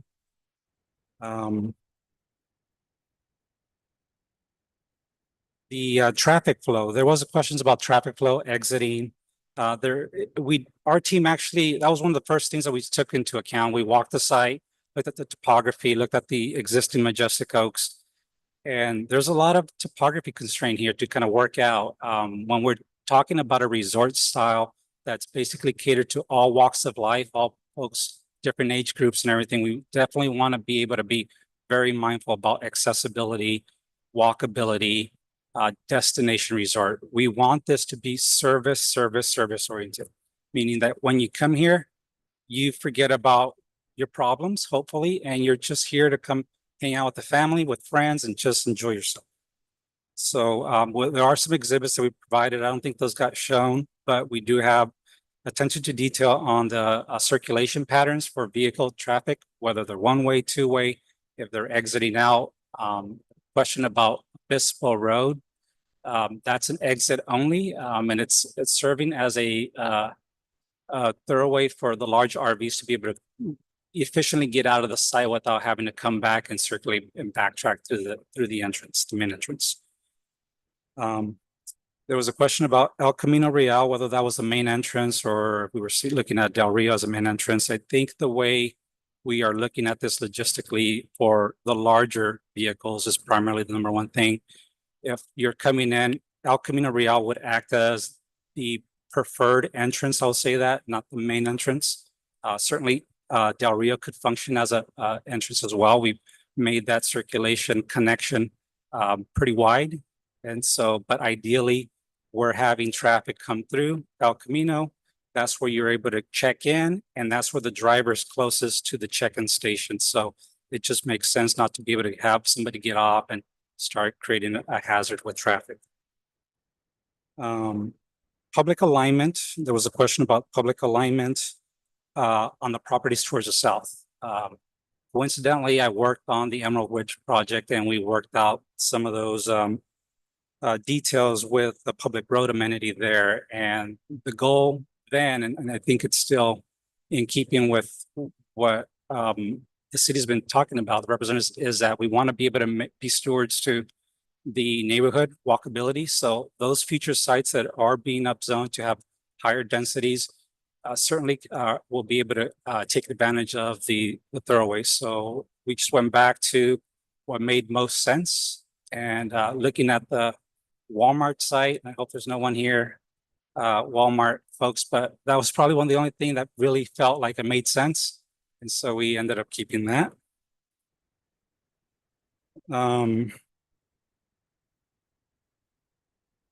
So there was questions about the corner of El Camino Real and Del Rio and the types of uses for these two commercial spaces. There are some topography height variations, between El Camino Real and Rio Rita, which is the furthest road up on the hill, about 50 feet, probably more. And so in order to kind of create usable spaces, we are proposing to elevate that corner piece there on El Camino and Del Rio. That, what that'll do is it'll allow us to create a nice public outdoor venue space. I'm not sure about you, but I love being in the sun. And I think a lot of us enjoy just hanging out in the sun and being in these public spaces. But the uses that we envision for this space, and we can talk to the applicant as we get further along, but things like restaurants, retail, shops, wine venue, those are the kinds of spaces that we want to be able to entertain here. If there's a potential farmers like venue type space on a weekend where we want to open up this, when we're calling it a basin because it is serving a purpose, but we're all about multiple uses, and this outdoor space could act as an extension of this outdoor plaza space and some of the outdoor uses that we're doing. Excuse me.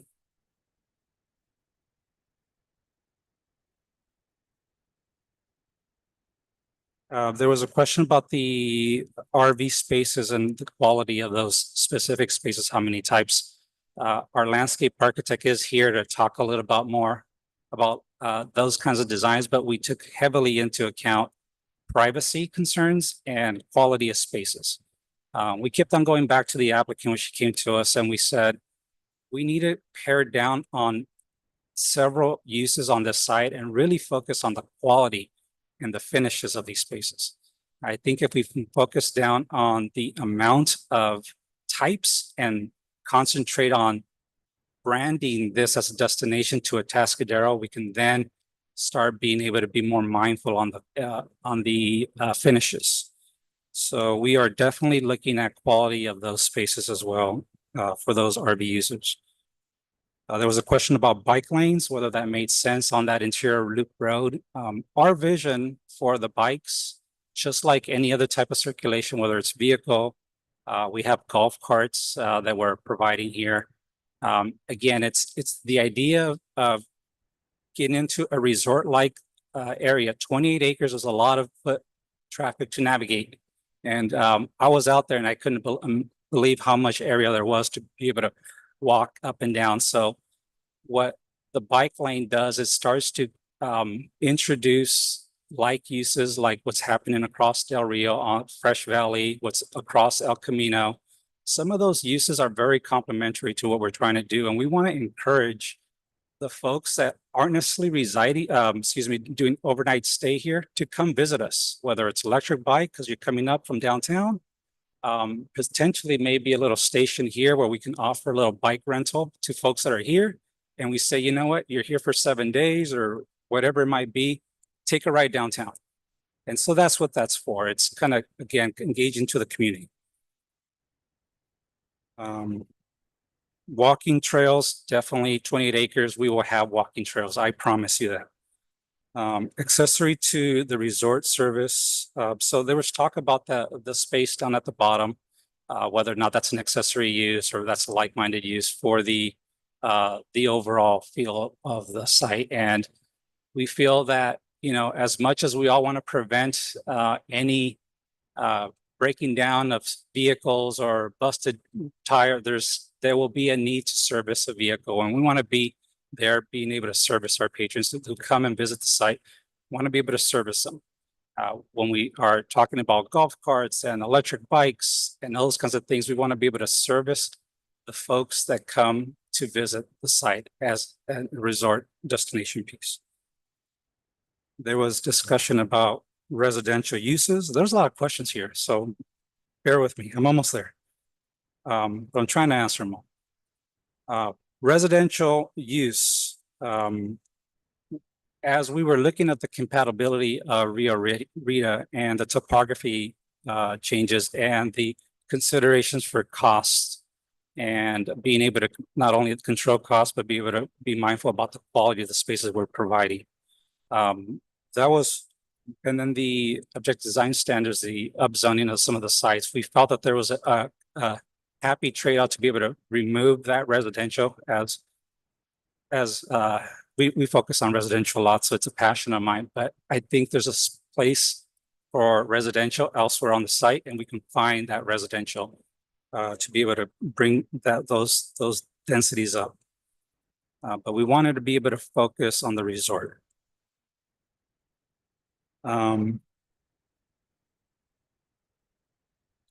There was discussions about a conference center, whether the previous applicant did have a conference center. Do we plan to do a conference center? And I think that was a discussion that the applicant and I are considering. So certainly we would want to entertain some form of gathering space for the folks that are here. You know, small little birthday party. My kids want to, you know, we live here. We can't find a space to go celebrate a birthday. Can we rent out this space? And so those are the discussions that we're having. I think many of us would enjoy that. So that would be something that I feel that we would entertain. Definitely want to go on the high-end glamping and not the low-end RV park, and we hope that this is successful. I feel this is one of a kind for a lot of the RV sites that I'm used to seeing. And so I'm hoping that you're seeing the vision as we are. Community benefit, again, I'm a resident. I think that this weekend, as a matter of example, we were up and down the Central Coast trying to find destinations because we wanted to be cost effective and not travel too far out of our own means. Having a space like this for many residents, I could see the benefit in something like that where we all get to enjoy, feel like we're in a resort, and at the end of the day, check out, and 2 minutes later, we're at home. And that's what we want. We want our residents to enjoy this. Public, And I think that's it. I think I hit on most of them. I wrote down as quickly as I can. So if you have any questions. we're all Yeah, here. so I think, so what you're saying, the value to the community, you would envision residents being able to, buy a day pass and come use the Absolutely. amenities and things. Okay. Absolutely. You also, so with regards to the RV service, it would only be for those folks staying at the resort and paying to stay at the resort.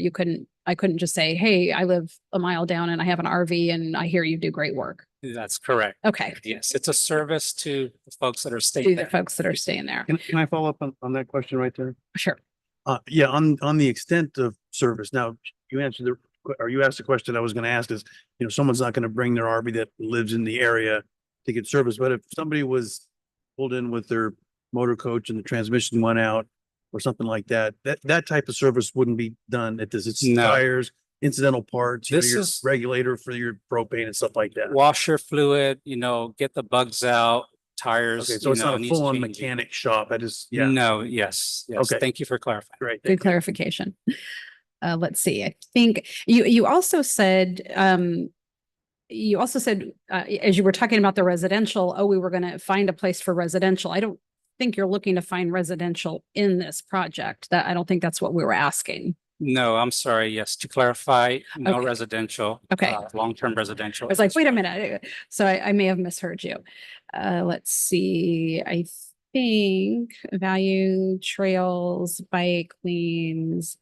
I think we got it, but I'm sure some folks might have some further questions or clarification. So now, Councilmember Daras, I will start at your end. I don't have any questions. Oh, look at that. Councilmember. He asked my question for once, so. All right. Anything from you? I just want to follow up. So you mentioned on the Obispo Road, the exit that aligns with Obispo roads, that's ascended really to let those large vehicles just kind of go off the site. Are you specifically expecting them to turn left and go onto the freeway, which is the logical thing people are going to want to do from there? The exit out to Del Rio, yes, we were anticipating turning left on Del Rio. Okay, that's going to take some real serious safety work because that's a narrow, windy road that people come along. The sight lanes are going to be limited, and that we'll want to make sure that that staff from Public Works and PD are comfortable that what we do there is not going to create a large series of accidents waiting to happen. Correct. That won't help you or the city, either Yeah, one. we want to definitely create a safe exit coming out of that roadway in alignment. As we were out at the site studying it, we recognize that there is a sharp, slight arc, and there is a sightline consideration there that we will improve on with the grading that's being proposed there. And we will take that into account. Okay, good. Yeah, there are also a lot of deer on that road. Mayor Speaking Pro- from experience. Mayor Pro Tem Funk, I've been out there too and seen those with the various proposals on the site. And it seems like if that little piece up there just north of that curved road was cut down, like excavated down a little bit, and some trees cleared, the sightlines would be improved quite a bit. So I do believe they could get much better sightlines turning left out of the site, as I mentioned. Okay, thank But you. we'll yeah. work through them on the design if this does move forward. Good. It'll just be an important piece to get that piece right. Councilmember Newsom. I'm going to ask an interesting question. So the applicant owner listed on here is Cal Coastal Communities LLC. Is this affiliated with any other projects on the El Camino corridor? I am going to let our applicant, Jennifer, respond to that. So it is Cal Coastal Community Inc. I did have a previous 2 partners in the past, but we're moving forward with corporate resolution. And currently we are not partnered with previous members. We also do have a project in Dove Creek, and that is also sole owner and not associated with the Cal Coastal Communities. Your project for Del Rio Ranch is listed on that website. So as you progress in that direction of separation, you may want to address that as well. Thank you. Yes. Yes.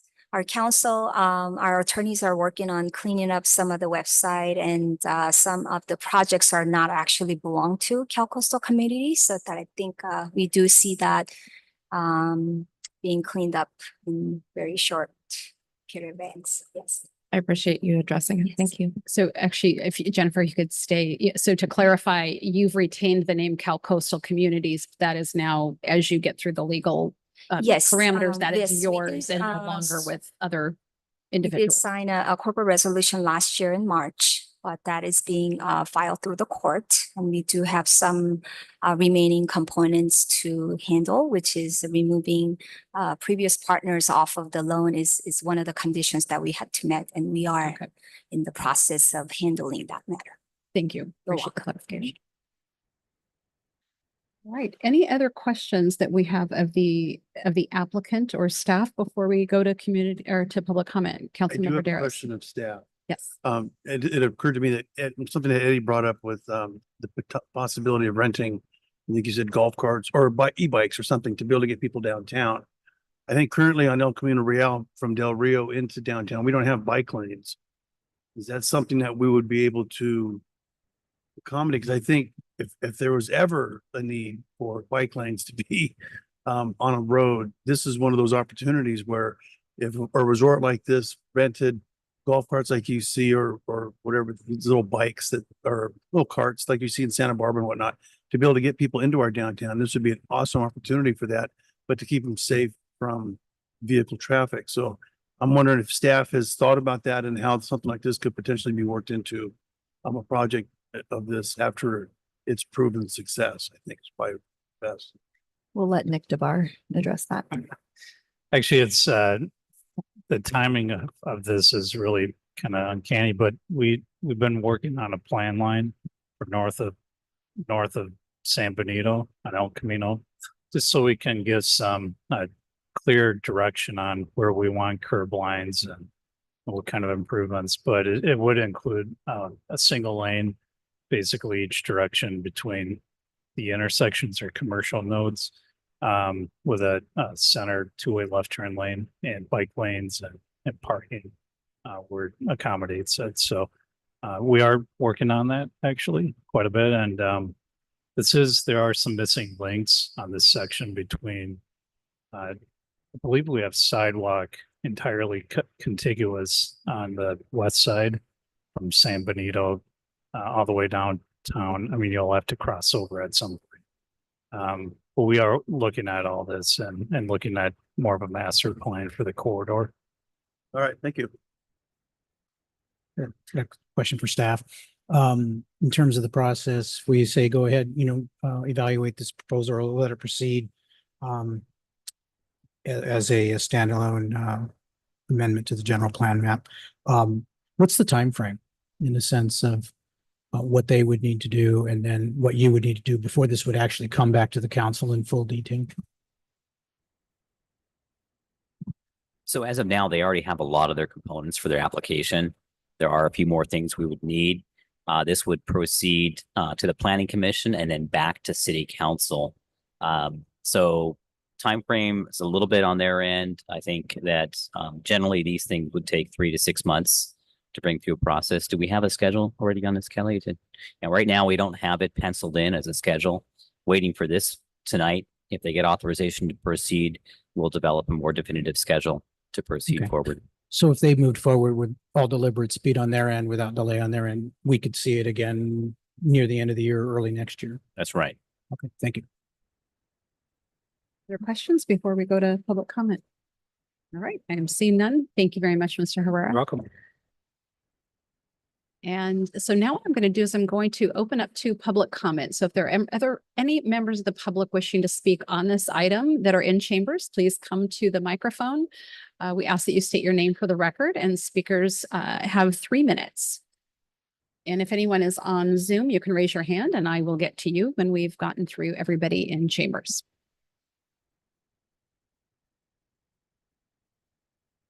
Maybe some of the people who spoke before me needs 3 minutes too.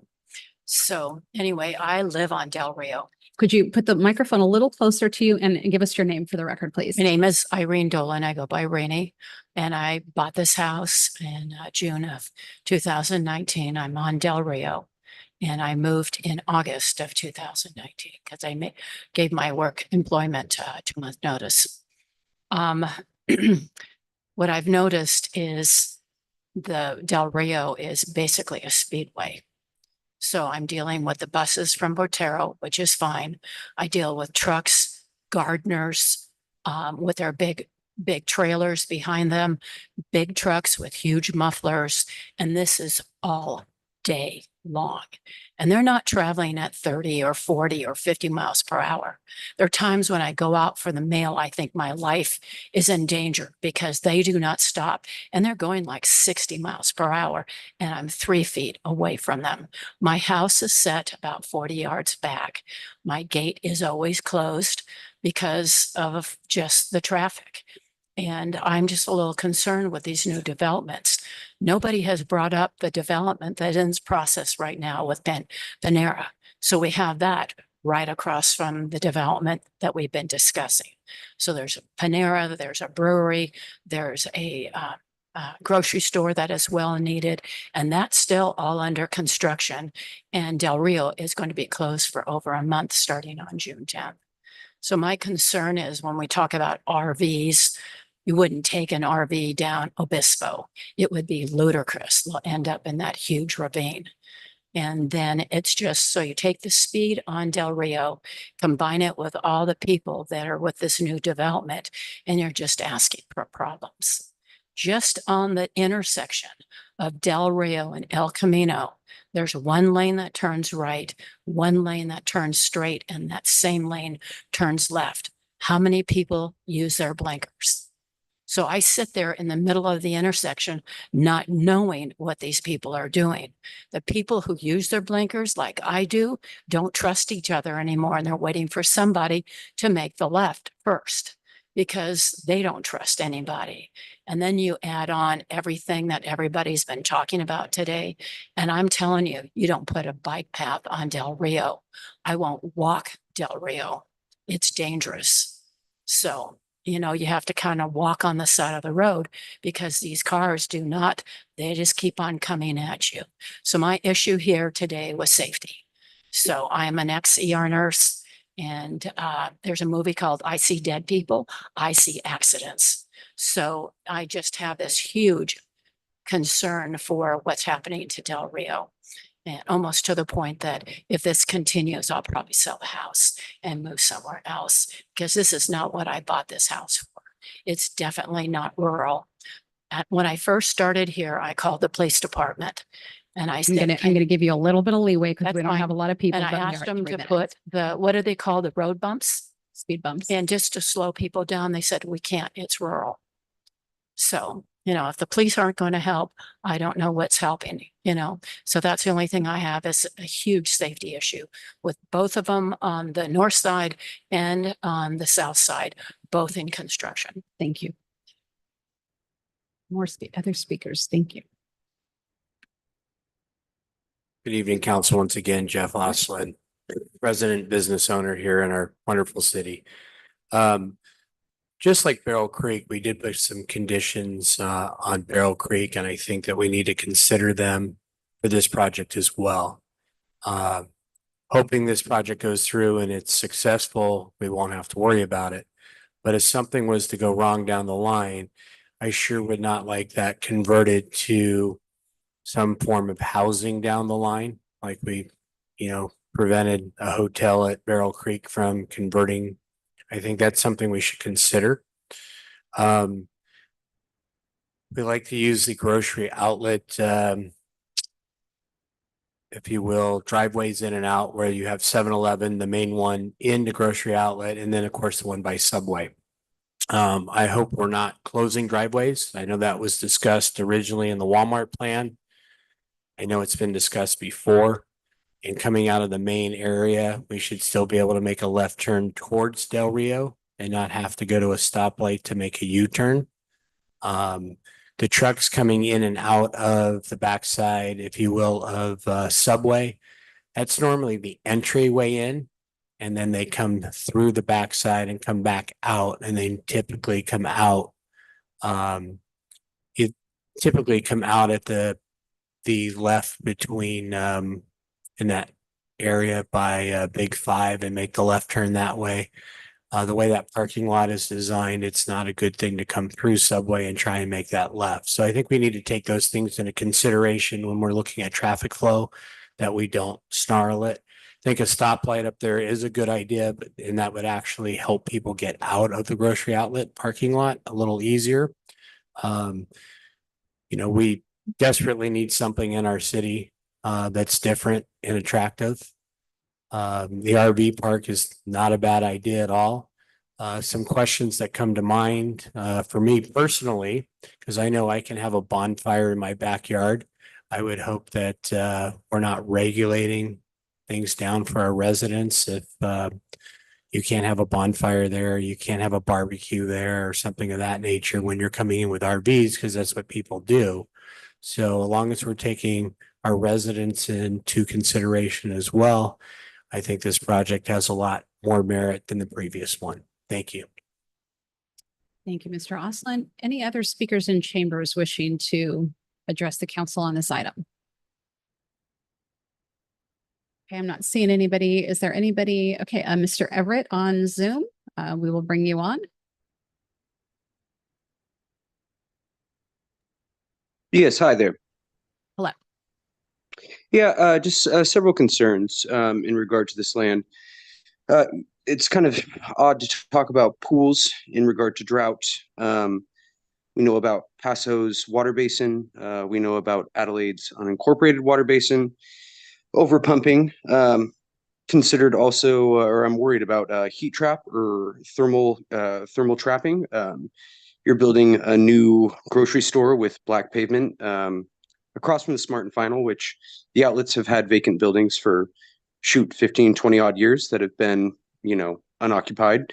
To have another grocery store across from a grocery store that'll most likely have unoccupied buildings across from a new development by that new hotel with unoccupied buildings. Heat sink, what would you call it? It's like urban heat trap. It's a huge issue. Loss of habitat. There are deer there.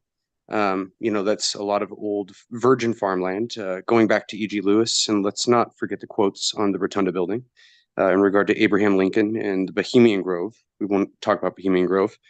Other issues too, when you churn up that soil, valley fever is real. So you're going to have to give notice to all those residents about valley fever, churning up that soil.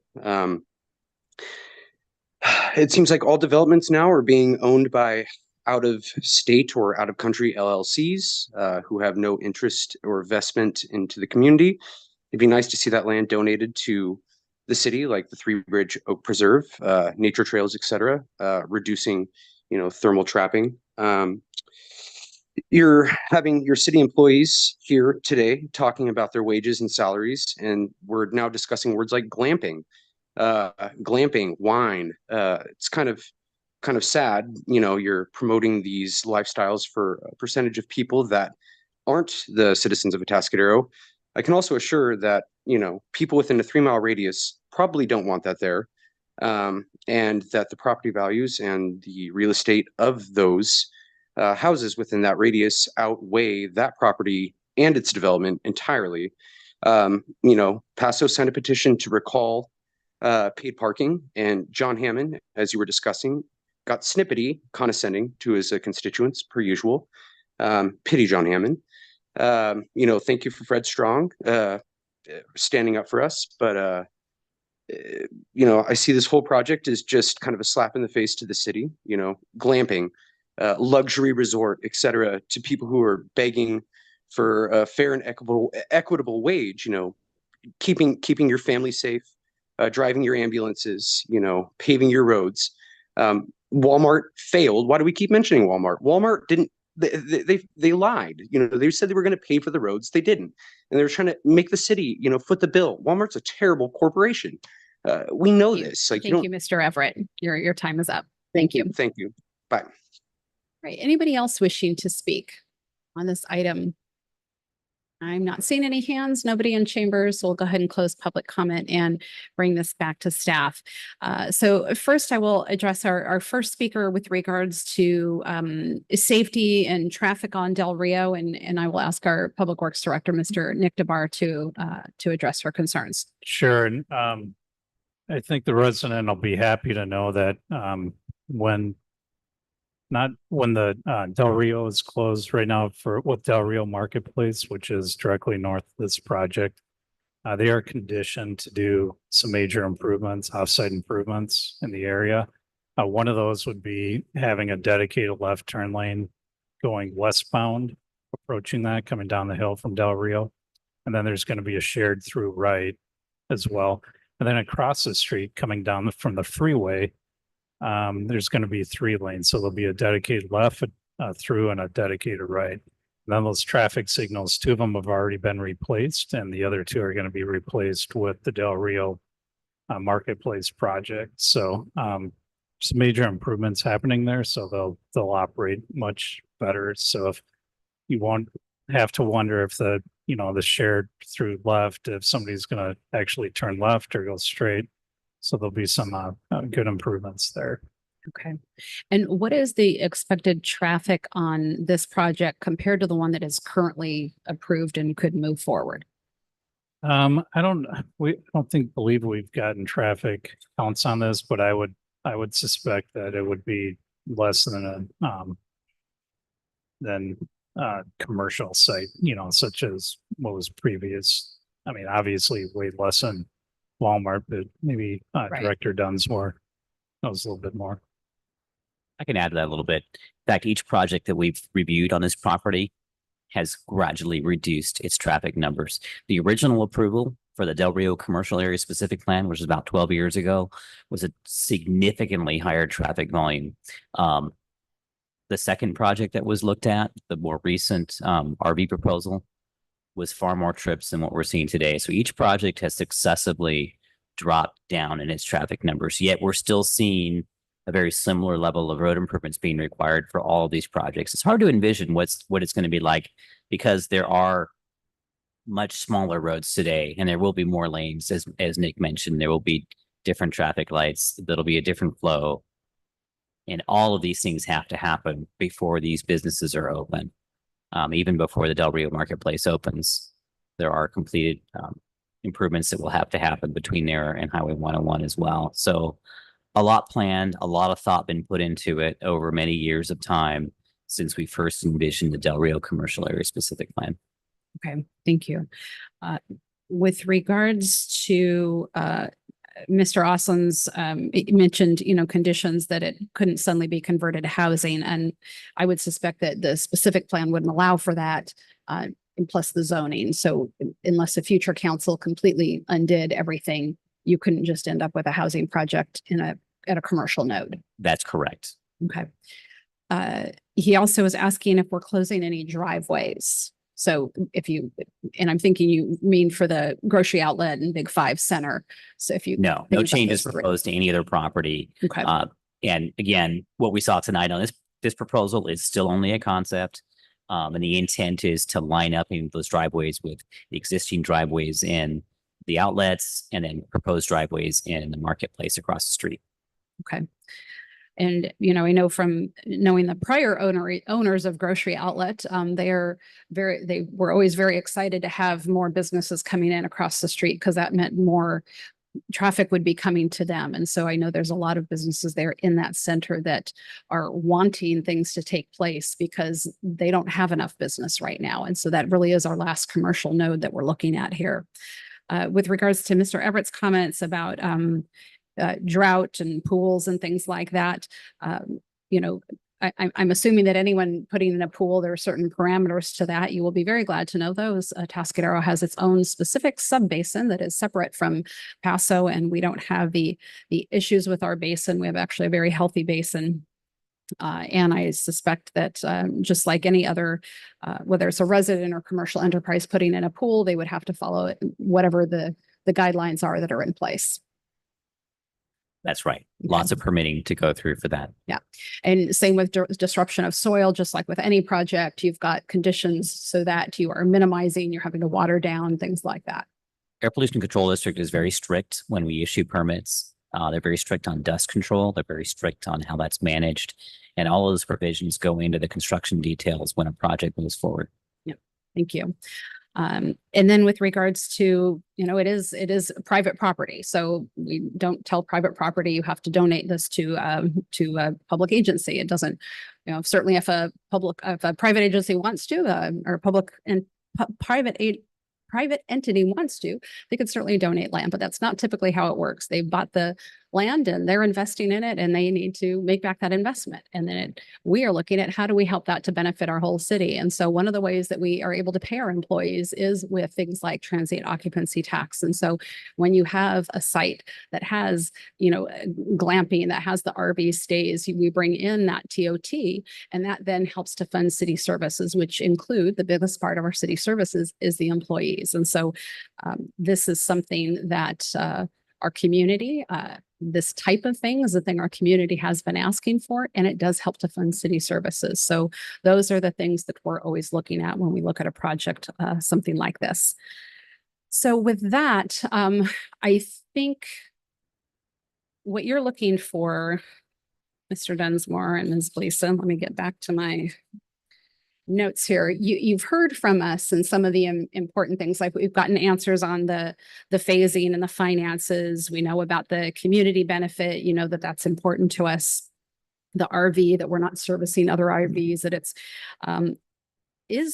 what do you need clarified from us or stated in some sort of list format? Or do you have a sense like, hey, we know where you're going, we've got these notes and we're good to go? What do you need to make? I think we have some good comments from the council tonight.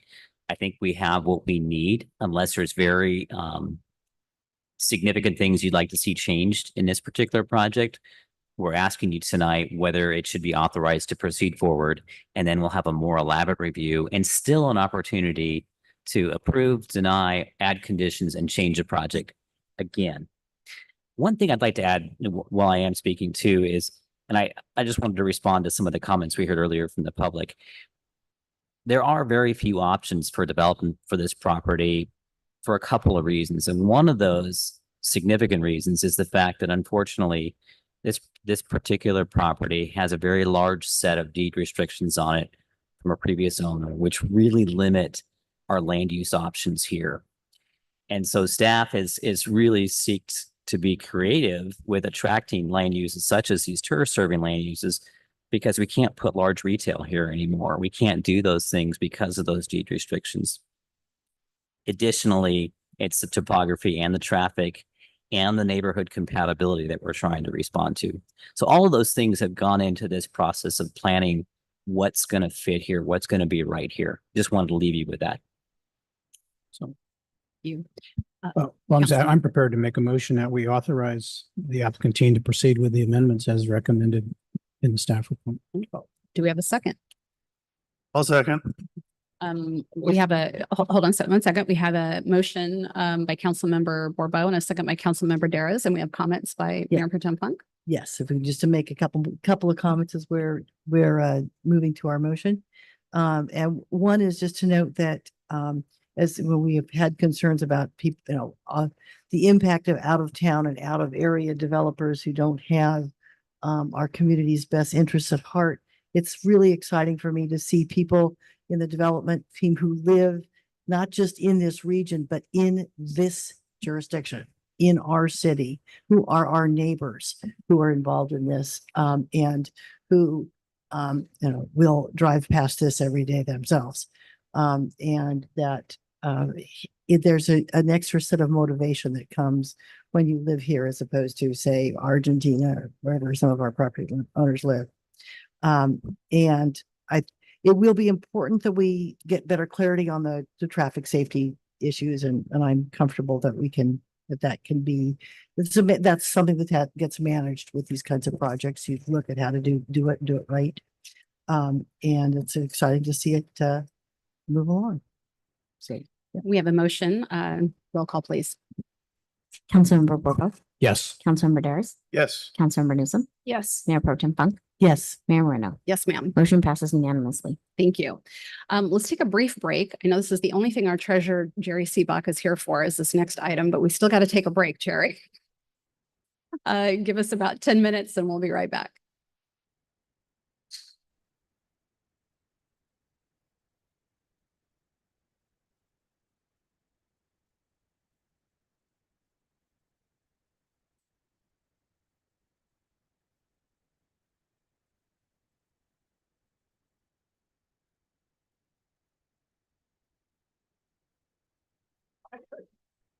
I'll never have any damn time. Oh, yeah.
All right, the council is back from a recess and we are going on to our our management report number 2, which is talking about the appointive city treasurer ballot measure. And this will be our administrative services director, Ms. Jerry Rangel. Thank you once again, Mayor and Council. We are here tonight to review the appointed treasurer ballot measure. Council, we're asking for consideration to come back to you next month with a resolution for the potential of putting a ballot measure on the November 2024 ballot to ask if the voters want to make the position of city treasurer appointive instead of elective. The city treasurer is currently elected by the voters of Atascadero, and the current term of the treasurer goes through December of 2026. If placed on the ballot, the voters would decide if it became appointed or continues to be elected. City Treasurer Seebach is in support of this ballot measure and is with us tonight. The only 3 qualifications you need by California law to run for the office of treasurer in Atascadero is to be 18 years old, be a resident of Atascadero and a registered voter. So we cannot put any other restrictions on that. There's a lot of knowledge and experience that one would need to be an elected treasurer of the city, as one might imagine. Treasurer Seebach is extremely professional, experienced, and educated, and he does a great job at that. And we are very lucky to have him to be our treasurer right now, but there's no guarantee that people in the future would have such high professional experience as he does. In 2010, the SLO County Grand Jury looked into the position of elected city clerks and elected treasurers and did conclude that Atascadero could benefit from an appointed treasurer. They concluded that there is continued risk of electing treasurers who can win office with a political agenda and no qualifications, or that might be attracted by the health benefits alone. Atascadero and Paso Robles are the remaining cities in the county with an elected city treasurer. If directed tonight, the city clerk would bring back to the council next month the required resolutions for putting this on the ballot in November. And this, of course, is up to the voters of Atascadero to decide. The council's decision would just be to put it on the ballot, and then the voters would vote whether they wanted that to pass or not in November. And if it does pass, if the voters do pass to make it an appointed position, the council could then delegate its appointment authority to the city manager. And that concludes my report, and I'd be happy to answer any questions. Thank you, Ms. Rangel. I would like to ask our treasurer, Mr. Seebach, just for you to weigh in, and also what would the risk be? Let's say you have someone who is 18, really has no financial experience or certifications, maybe well-meaning, maybe has an agenda, maybe doesn't, but, or could be 25 or 37, but really have none of those financial qualifications. What is the risk to the city of having someone who doesn't have, they don't need to be a CPA or have been audit or controller, certainly, but what types of things, what is the risk to the city? Well, Mayor Moreno, members of the council, I would like to kind of amplify on your excellent and succinct staff report that you have in front of you, and maybe I'll get to that. The big risk is to me is significant. In my background, I have served as your city treasurer here since 2014. Prior to that, I was the elected county auditor controller from 1991 to 2012. But prior to that, for a while, I was the appointed director of finance and city treasurer at the city of Morro Bay, 1980 to 1983. So I have served both as an appointed treasurer as well as an elected treasurer. And this can work well either way, but it depends on the ability and the qualifications of the individual treasurer. Now, I'll get to the horror story that I have, which is not made up, it's real. In 1994, the incumbent elected Atascadero city treasurer was not well qualified with near disastrous consequences. That individual had invested nearly all of the city's cash with the Orange County treasurer. Now, this is a well-known and serious investment error of no diversification. Then the worst did happen. Orange County declared bankruptcy in December of 1994. The city of Atascadero had a biweekly payday coming up and not even enough cash available to meet payroll or the rest of its ongoing obligations. I was requested as county auditor controller at the time, for assistance. There wasn't a lot I could do or that the county could do, but I was able to advance property tax payments that were coming in faster than I normally would distribute them to the cities and the school districts, for example. So I had my staff make daily distributions of property tax receipts to the city of Atascadero for quite a few weeks. They were able to make the payroll, and eventually Orange County started freeing up small amounts of cash to the cities and districts that they had in their pool. But it was about 4 years before the city of Atascadero recovered all of its cash that it had coming from Orange County, and they had lost quite a bit of interest earnings that they would have had during that time that it was in question. So that's the horror story, and it's like I say, this really happened in our city. So the office of the city treasurer is more important than some people think. But there is a common misunderstanding of the role of the city treasurer. The primary duties are, as state code and the city's municipal code lay out the duties almost solely to safely invest in the city's cash. The city treasurer is not a watchdog of the city budget.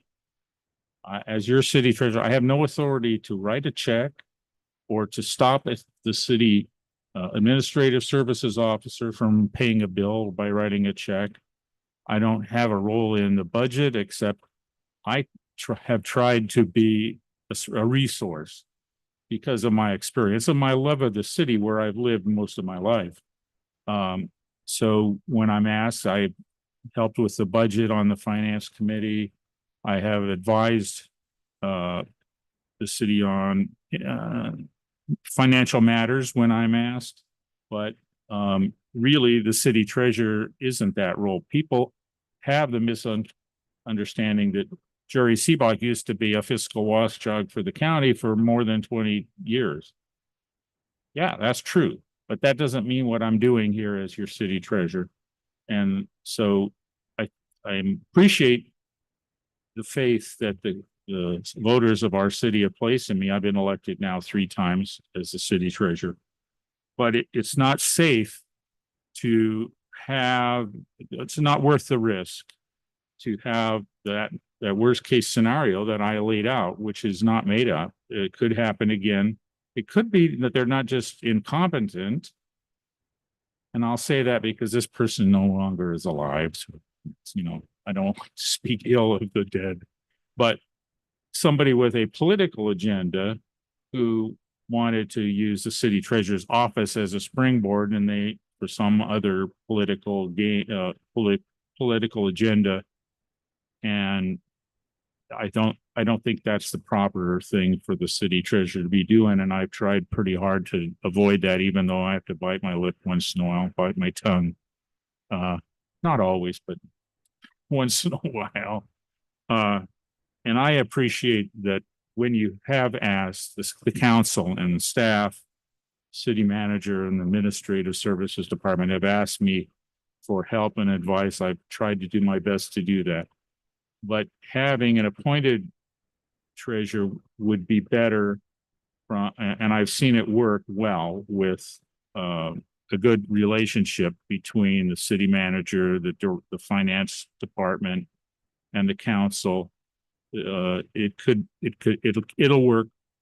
It can work well, and I think it makes sense to try again, and it will save money. The staff report talks about the health benefits. I get health benefits through my former employment with the county. I don't take the city's health insurance. That's the biggest cost. So you could save more money each year than the cost of putting this on the ballot. And that's in your report as well. The small cost to put it on the ballot would be recovered in less than 1 year by on the savings on health benefits, although I don't take those up. So if you have, that's what I wanted to say. If that helps, or if you have any other questions, I'm here. Thank you. I really appreciate that. And the times that we have asked you, yes, it's because you're our city treasurer and we have access to you in that way, that you obviously grant us, but it is because of your background and your qualifications that we actually include you in that conversation. If you didn't have that, I don't think that we would be. So we're grateful to you and to you for being willing to serve your community these last 10 years in that way, because it's not a highly paid position, but it is something that requires a good amount of knowledge with regards to investments. And we really appreciate your willingness to do that and looking out for the city. And you've also brought ideas to us to help us actually make a little bit more, like with the Super Nationals that you did a while back. Yeah, well, working with your finance staff primarily, and also the former city manager was also a finance person, and we kicked things around. But yeah, I'm proud of some improvements we made working with Jerry and her staff of some more diversification in the investments. We got better yield. We talked about things like stale dated checks, and I, like I said, I've served on the budget review committee for you. So I think I have provided some value added. You definitely have. And it's a privilege, and I'm proud of, again, some of the improvements, but they know what they're doing in that department now. They don't need me to babysit them. They do know what they're doing. They didn't before, but even less now. Thank you so much. I'm just going to look down from kind of left to the right. See, I'll let you go first now, Councilmember Daris. I know this isn't a big item with a lot of questions, but just in case, I'm going to let you. Actually, Jerry, you answered my questions, because I was going to, what are the duties of the treasurer? And you explained that pretty well, I think. But I do think it's important that clearly somebody with experience and knowledge of what you do, there's such a danger to somebody just going, I can do that. Qualifications is 18 and a high school diploma. Then I think that can be dangerous. So thank you for everything that you've done. I appreciate that. And I think this is a good idea as well. No, not even a high school diploma. Oh, it's not even. It was 18 and live in Atascadero and registered to vote. That's it. Okay. Well, then we definitely need to do this. Okay. Councilmember. Yeah, I'm glad Jerry mentioned the Orange County debacle in 1994, because that was top of mind as to why this is a good idea. And I thank Jerry for bringing it up to me in Food for Less and having a lengthy discussion and us putting it on the agenda. But no, I have one question for Jerry, and that is, Jerry, your background has made you uniquely qualified of all of our city treasurers, including me a million years ago. But will you be willing to write an argument for the ballot measure as to why it's a good idea? Well, I don't- I'll help. Let's put it that way. Okay. Uh, Well, not right, sign, oh, put your name to. So, because I think your credibility in terms of your background would go a long way as explaining to people why this is a good idea, especially since it did fail narrowly 8 years ago. yeah, I will be involved in that if asked. Thank you. Any questions? Thank you. Councilmember Bourbeau just asked my first question on the list. So I also wanted to know from our treasurer, what's the general time requirement for this work? It's not, it's a few hours a month. The staff does almost all of they do all of the legwork. I just keep an eye on the markets and the cash flows and the yields and things like that. And we have a broker that helps advise us, and they make basically no commissions off of us. They're very inexpensive, and so that it's not, I'd say 3 or 4 hours a month. And only because the staff does so many things, I don't. And again, you read the city ordinances and stuff, I'm not supposed to have my fingers in much of anything. And I've seen that as that's the role that they have, and that's fine.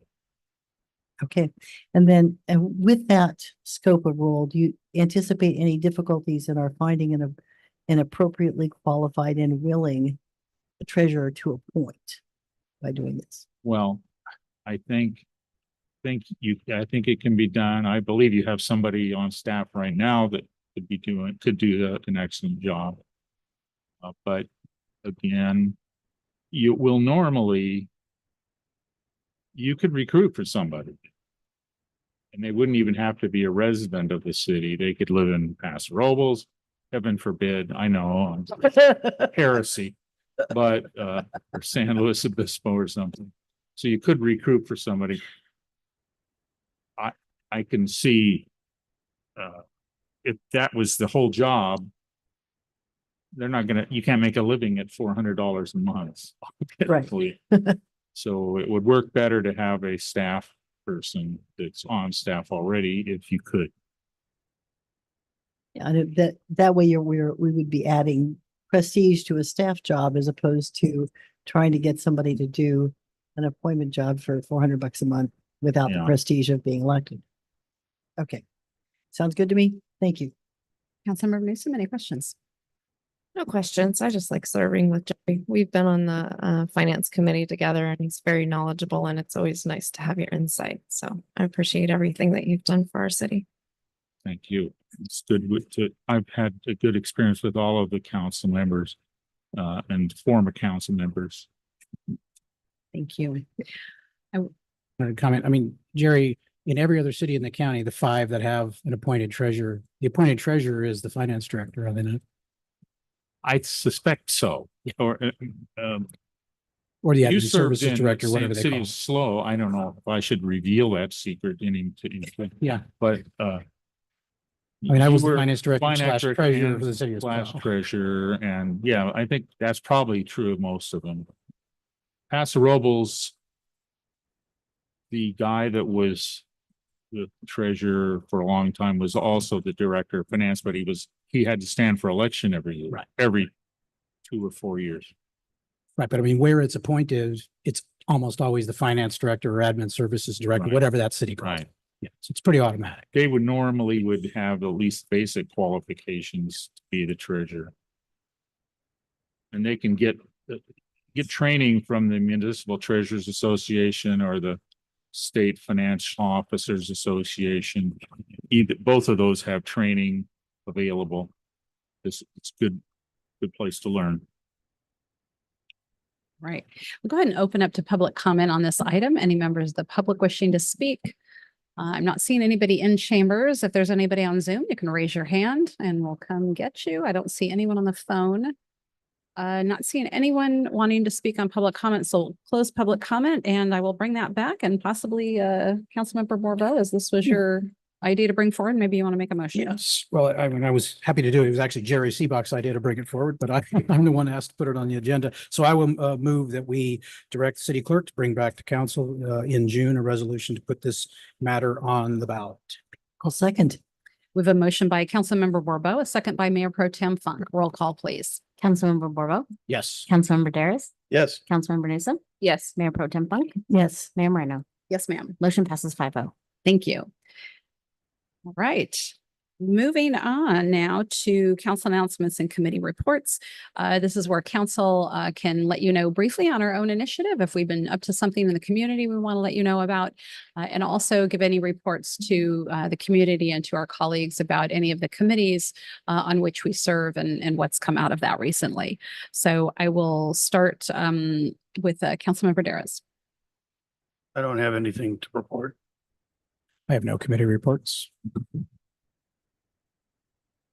I will report that I did spend last Tuesday, been better part of the day over at the County Board of Supervisors, where a variety of initiatives were going on with respect to homelessness, including a review of the progress that's been made on the countywide strategic plan on homelessness that of which I chaired the steering committee, and we've discussed at length in this. And while the progress does depend on which measure you're looking at, we are getting some traction and moving forward into improving things, including later in the day, a new 80-bed welcome home project that was approved by the supervisors. That's 46 permanent supportive housing and 34 interim housing, much like you have the Echo and Haslow project in Paso Robles. And we were able to get the grant funding approved without, while avoiding a $450,000 cut to Echo's grant.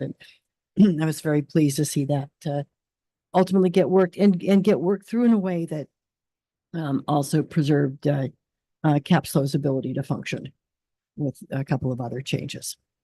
So, and then the other thing I want to report is that I have given staff a text of a proposed letter or proclamation of recognition for local celebrations of Pride Month in June that adheres very closely to the language that we used a year ago. Staff will circulate that for any members that would like to be part of that. The intent is to present that at a celebration on June 16th, where the folks have rented the Zoo Event Garden Center for the occasion. And anyone who would like to be part of the presentation can also let me know on that.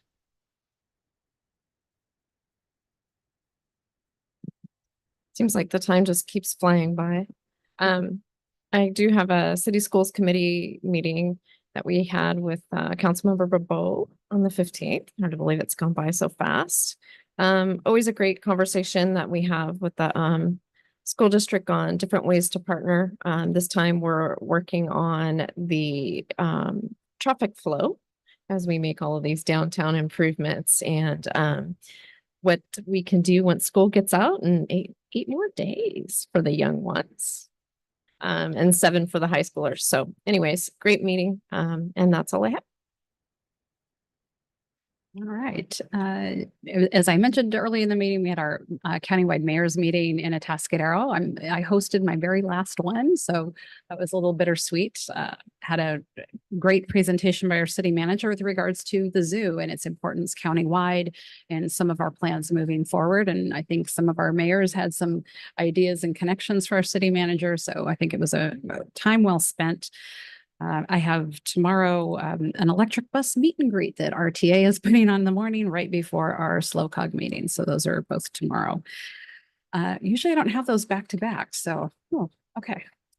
I'm not used to those back to back meetings. I think Charles sometimes has those, right, with IWMA. All right. With that, I'm not seeing any individual determinations on my agenda, but is there any individual determination that's not on the agenda?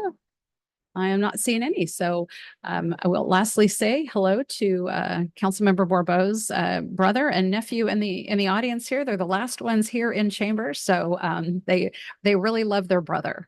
Well, they came a long way. Let's just say that. Yes, they did. Meeting adjourned. You should have made him